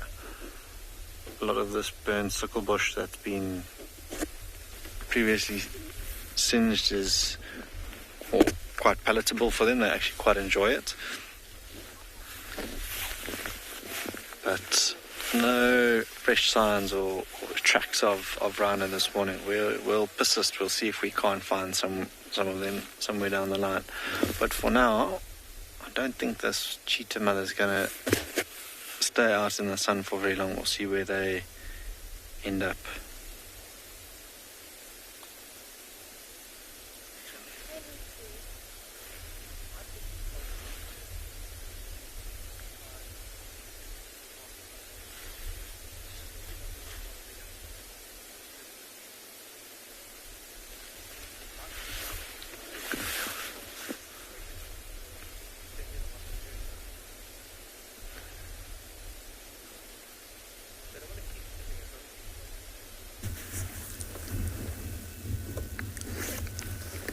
Now here we have one of the storks, the woolly-necked stork, a very large bird. Sometimes you find the woolly-necked stork in singular or sometimes in pairs. Pairs of up to a flock of about 5 to 10 birds sometimes can be encountered. Now, these birds, we have some crested cranes around here who are feeding and grazing, and you can see these ones are grooming themselves, cleaning, while the other one is resting. Now, sometimes you see these birds associate themselves with other storks, the crane and the woolly-necked stork. No, not sure where the woolly-necked stork has gone. Oh yeah, there we go. So they prefer the wetlands and sometimes after the rains because their diet consists of amphibians, reptiles, and insects. Now this bird can also be a menace to farmers sometimes, and we can see them sometimes in cities. I reckon in India, these birds are known to build their nests in cell phone towers. Now, why do we call them the woolly-necked stork?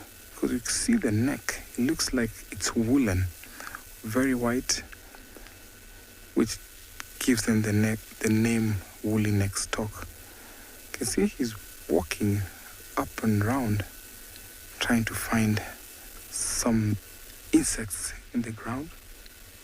Yeah, I got something there, maybe a grasshopper. Yeah, I got something else. With this water coming in the marshes, you find sometimes when we have some small tadpoles, small fishes, and other insects that they take an advantage of. So when they're walking like that, they disturb any insect in the ground or in the grass where they get to eat them. So flocks of these birds use sometimes what we call the thermal soaring, like the vultures. So this bird is known to use the thermals to soar up, to fly to a different area, which is a good thing because when they use the thermals, they don't flap or they use less energy. Now he's been moving quite a bit. Seems like there's plenty of food over here. No competition, just by himself, which is a good sign. So we're going to leave him as he keeps on feeding and try to look for something else.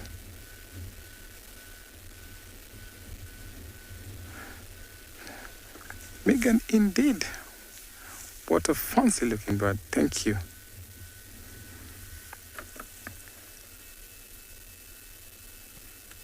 Now, as he keeps on walking and getting something to eat, we're going to try and find something else also.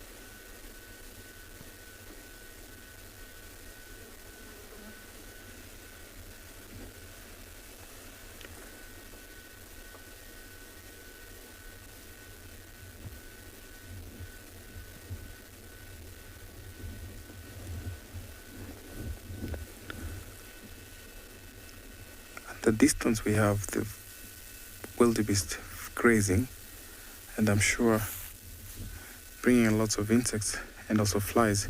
We have lots of oxpeckers around here. Beautiful cranes resting.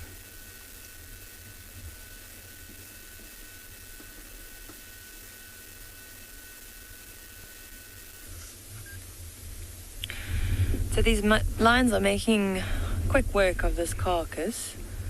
2 more of them have joined in the feeding. And I don't think this is going to be here for much longer. Now, I just want to point out to you in the foreground here, you can actually see where they'd killed this buffalo. And you can see, Gert moves out, you can see that big pile there, and that's actually the stomach content of the buffalo. It's hard to see on screen, but yeah, there are two different textures, and because buffaloes are ruminants, they've got 4-chambered stomachs, and you can actually see the different stages of the grass on the floor here. It's a little bit tough to see the other pile now, but no, quite interesting.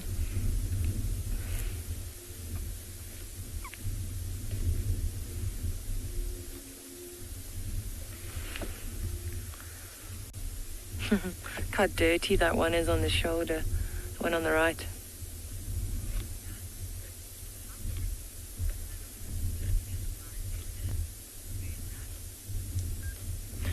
Moondust, how old are the adult Birmingham lionesses? We're estimating them at around 13 years old. They're quite old. And yeah, but you can actually see that when you have a close look at their condition. When they open their mouths, you can see the canines are worn. The one of the eldest lionesses, her one canine's completely gone. Ooh. On the lower jaw, and yeah, you can see that they are slowly deteriorating. Females might live up to 15 years or so, but I'm hoping that they'll still be with us for longer than that. But yeah, these lionesses they're formidable. They really are the largest lionesses I've ever seen. If I compare them to other lionesses and other prides in this area, these lionesses are very strong, big, muscular animals. Especially if you look at the two older females.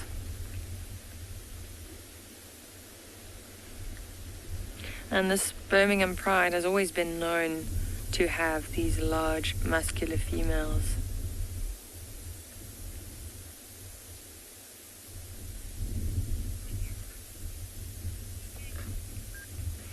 You're noticing something in the distance there. Let's see what happens.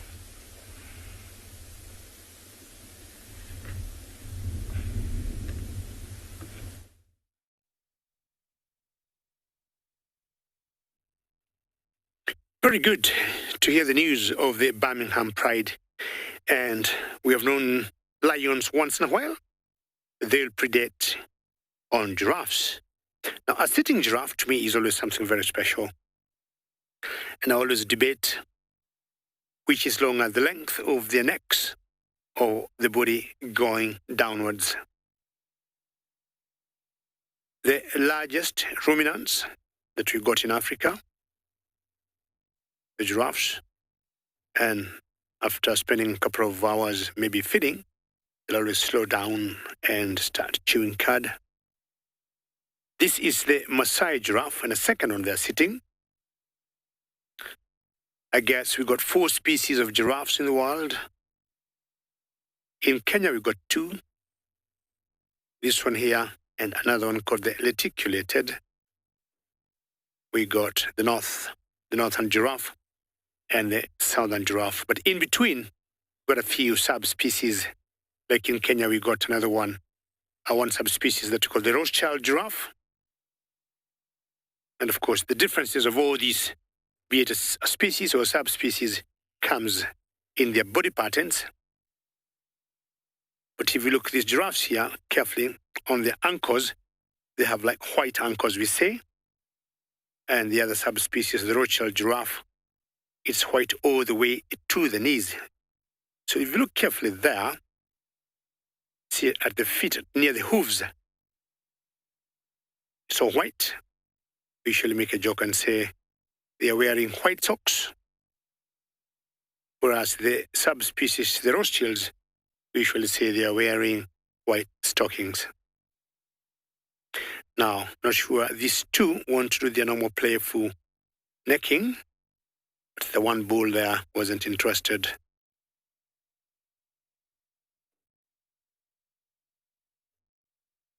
Tall animals, always going in herds.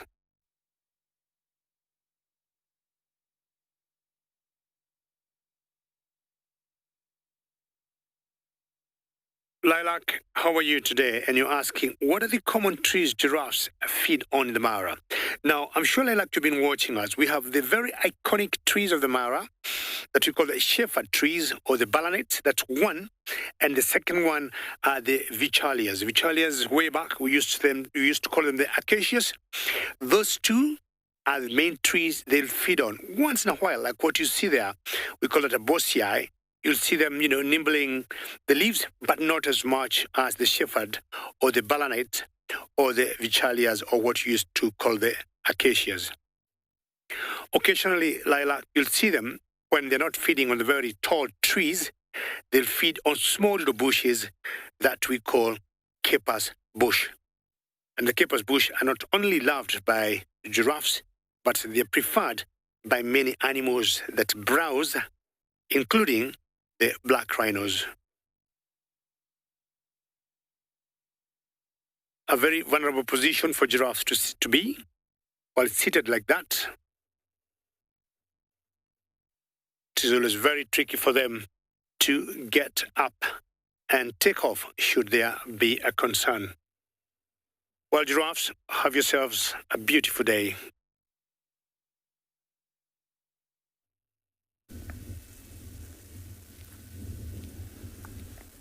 So when giraffes are lying down, they're vulnerable.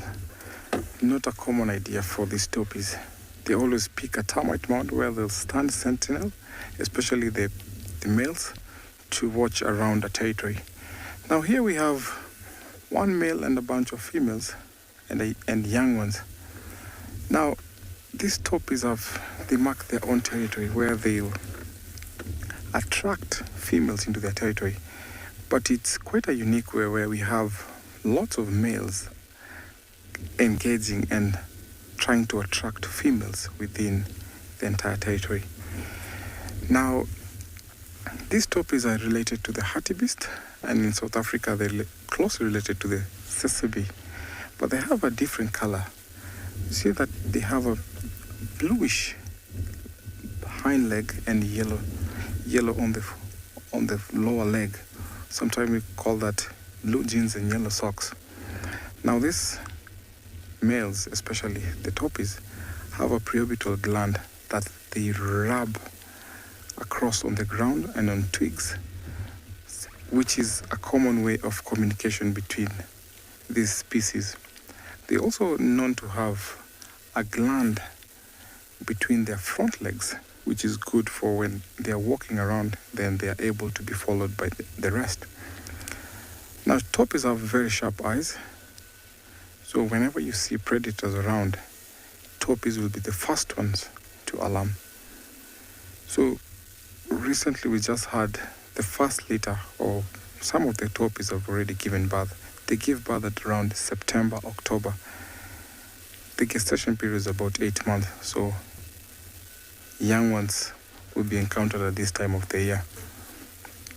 So they also follow the migration. So also topies are known to migrate further from the Serengeti into the Masai Mara.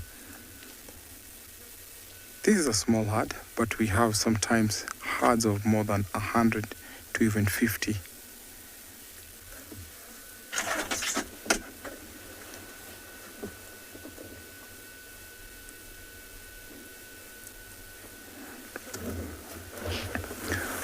So we have a variety of antelope species.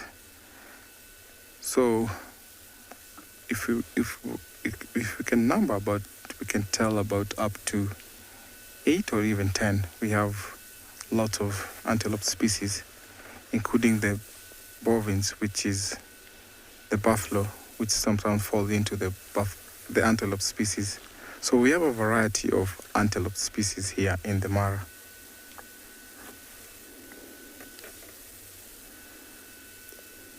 Now these tortoises are moving closely, following the big male there.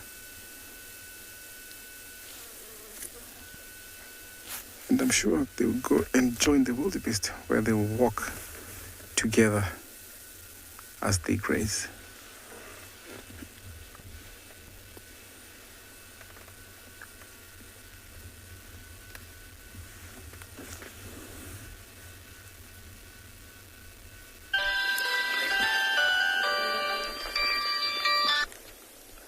Hello.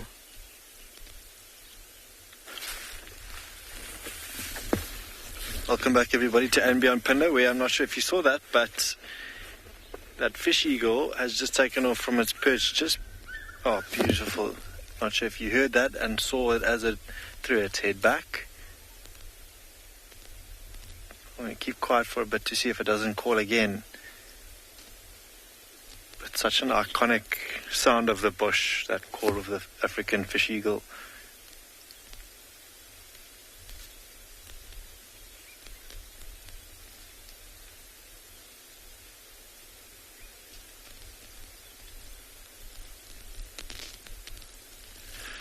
Yeah, so when we arrived to this watering hole that I think now is completely dry, there were one or two patches of mud in the last couple of days where I think that fish eagle was trying to see if there weren't a couple of catfish or barbel still swimming around in those pools that it could maybe find an easier meal before it took off that you would have seen, and then perched in the tree before it called. And down below are a couple of giraffe, also all feeding in this area. Wide variety of things closer to a watering hole. This obviously with that abundance of water that allows for such a beautiful call that as it disappears now, that fish eagle.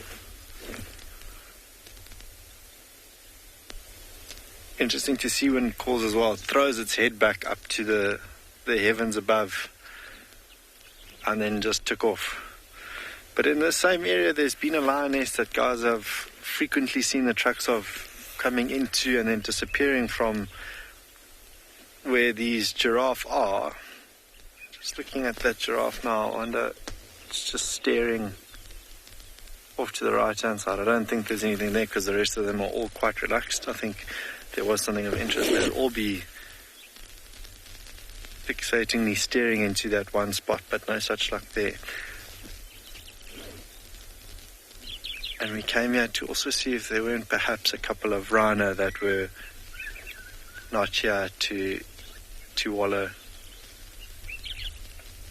Jan is asking if these giraffe species will crossbreed. There is only one type of species of giraffe here on Beyond Phinda, the plains giraffe. So no, they will not crossbreed here. Like I said, just the one species of giraffe here. You can still hear that fish eagle calling off in the distance. Such a pleasant sound. Might just carry on a bit and see if we can't find a rhino before the end of the morning out somewhere in a spot where we can get to appreciate them on World Rhino Day. I know we set out this morning in search of them, but we haven't had any fresh tracks or signs just yet, but we'll keep searching. Still out in the open,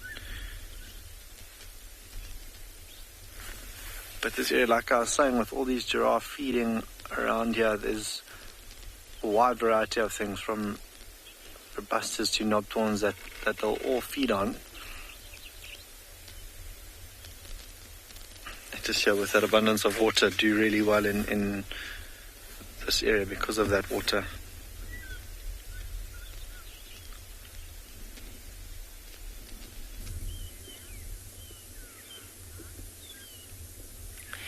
So we're still with the feeding lions, just enjoying our last moments with them, seeing as there are other vehicles that are going to be moving in shortly, and then we'll have to make space for them.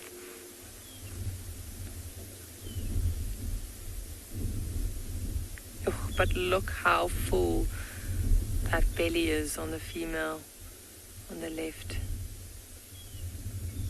Big food baby there.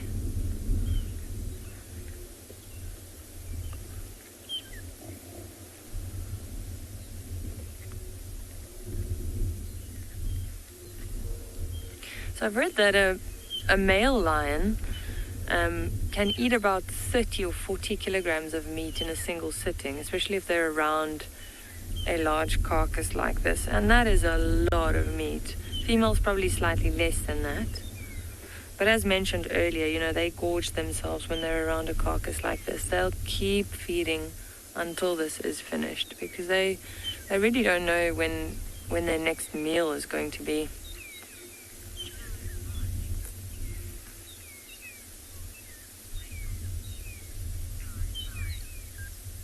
Sky high, which parts of the carcass will they not eat? You'll usually find that they would leave behind the head, so the head and the horns, with concerns to this buffalo, and then also the hooves. And then the larger bones, sometimes they'll leave behind for the hyenas as well.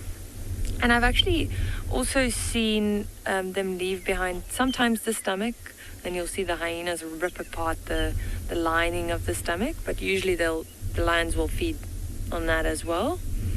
And then if the hyenas are lucky, then they might leave behind a piece of the skin as well.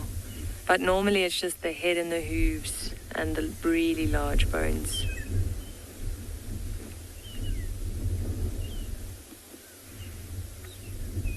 It's hard work taking down a big buffalo like this, so they have to capitalize while they've got this meat.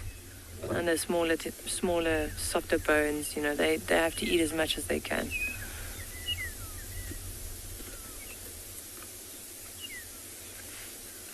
Look how she's holding the head of the buffalo, that lioness, with her paw on the horns. Oh.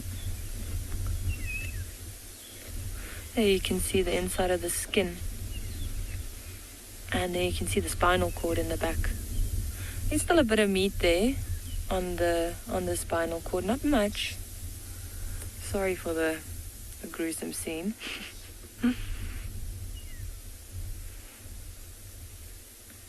But they are having a field day.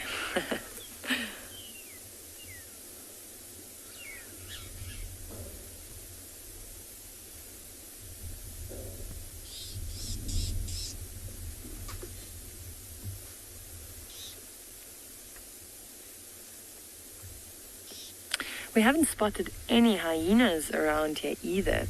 And earlier, I thought it was actually quite strange that there weren't any hyenas around.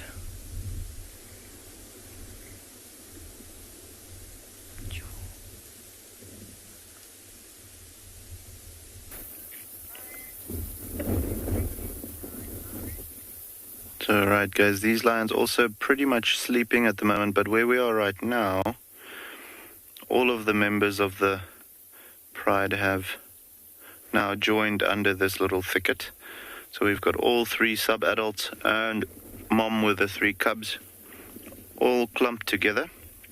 You can see that one has started, now not so much anymore, but she was just busy cleaning herself. There you can see going again. But what going around the paws and all of those places, you know, just getting all those hard to reach spots. But when we go to, you'll see, look at the pinkness of her nose. Also this one lying here facing us, well, now you'll be able to see it properly. Very, very pink nose, guys, and that's a clear indication of them still being young. So typically when we look at the lions or even a leopard or something like that, you know, as soon as you can, or as long as you can still see that pink nose, you can be relatively certain that they're still very, very young. We know these females, the ones that we are looking at right now, are around 2 years old, maybe a tiny bit older. But it's only around the age of maybe 3-4 years when they'll start developing that black nose, which is typical of an adult lion.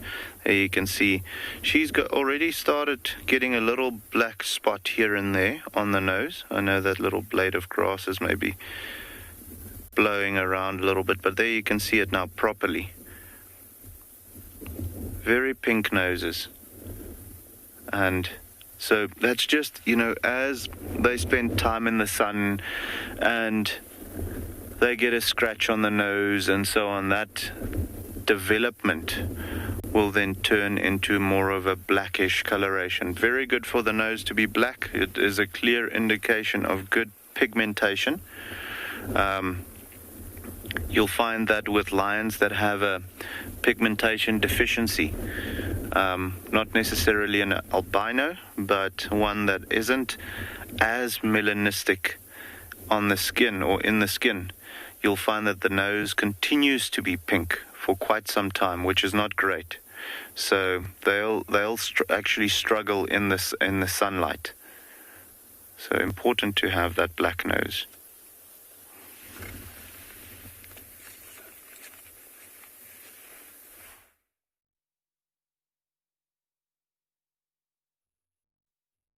Lions, national animal of Kenya, and the lilac-breasted roller, the national bird of Kenya.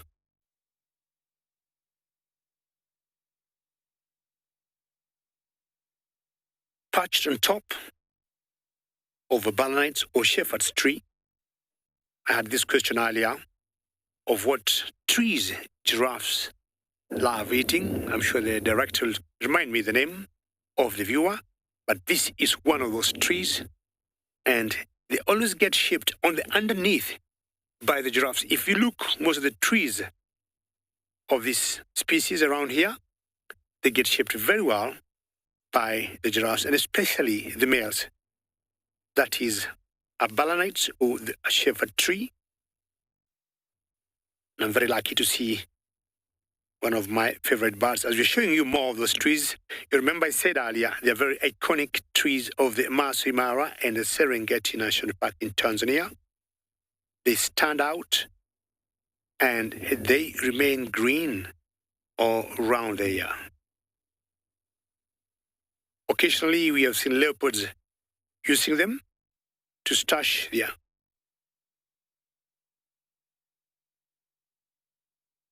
Port Lover, you're saying your favorite African bird, and apparently we have a commonality there because it is my favorite bird of that size. And now let's see whether she's still there, because I believe she's still there, and trying to remember how many colors this small bird has, and especially when you see her in flight. They got green, they got red, they got black, they got turquoise, they got white. Of course, they got the lilac, but they got about 8 different colors. And especially as I said in flight, they're very colorful. It's very difficult to tell males from females. Not very clear sexual dimorphism of the lilacs. But if you happen to see them together, the male is always slightly bit larger than the female. Very fearful when they fight other birds or competitors. And they'll get any prey you may think of. I mean, apart from the insects, they get other invertebrates. And I've seen a roller going down for a snake. But of course, if the prey is not dead, they'll always try to use their beaks and sometimes their wings to subdue it to death before they eat it. Look at that foxtail there. And at times, these lilac-breasted roller, we also call them forked rollers because of what you just saw there. The tip of the tail looking like a fork. I guess she's just scanning around for food. Not sure I also mentioned the color blue. They also have the blue color in them. They balance very well on top of the tree. See how the wind is blowing now? She's keeping her balance. So if she spots something from where she is, she's just going to fly down, pick it up, and come and eat. If a small little insect like a beetle, that's exactly what they will do, unless she has to subdue the prey in the ground before coming out. Very good. Very happy to see my favorite bat, and also to you. Have a lovely day.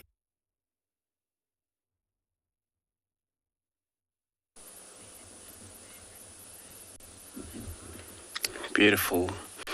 I agree, David. It's beautiful, like versatile in colors, you know. So we come across now the small herd of elephants. Must be big herd of elephants around here, but they're all just scattered all over in this bush. For them, it's still fun moving around here because, of course, the temperature is still great. The wind slightly died down, and it makes them to able to spread around. This is how they usually doing. And for them to feed but combine is not good, because then a big animal, they're more likely to push one another. The weakest one would get out of the way. So, but it helps when they all spread around. Nobody will see what other one feeding on. But they social animal. For them, love one another and keep group together for safety. And this is what they do. They might spread around, but these young ones, they're all taken care of in this herd. And they have a couple of the bigger ones that's showing off now, or showing up. Here we're in kind of an area where the grass is very slightly tall, and they'll mix or take grasses. They'll also take some of the leaves from trees. Those are new shoots of the leaves that started to grow since we're entering our summer.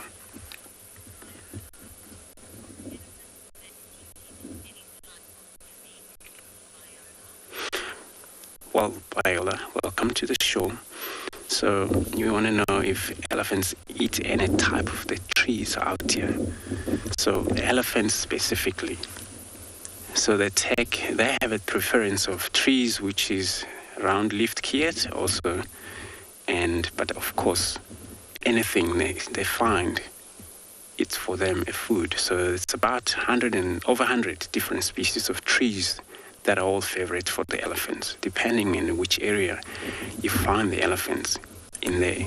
And if it's a lot of different species, 150 different species, the whole entire Kruger Park, and it's all the elephant's favorite. Look at the young one just joined. Like we said, this is actually looks like a herd. This is what now you can tell by looking all different age of the young one that they're also involved in this group. See how she actually tumbled the grasses every time that female grab grasses and tumble it. You find the grasses pretty much of soil in there, so that's how for them to eat. So you can hear the birds in the background, which is showing it actually looks like it's going to be a little warmer for us.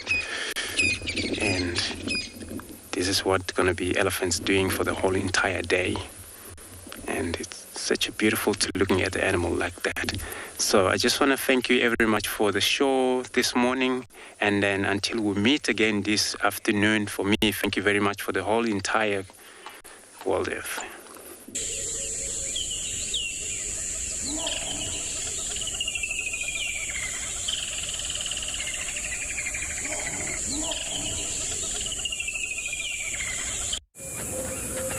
This program features live coverage of an African safari and may include animal kills and carcasses. Viewer discretion is advised.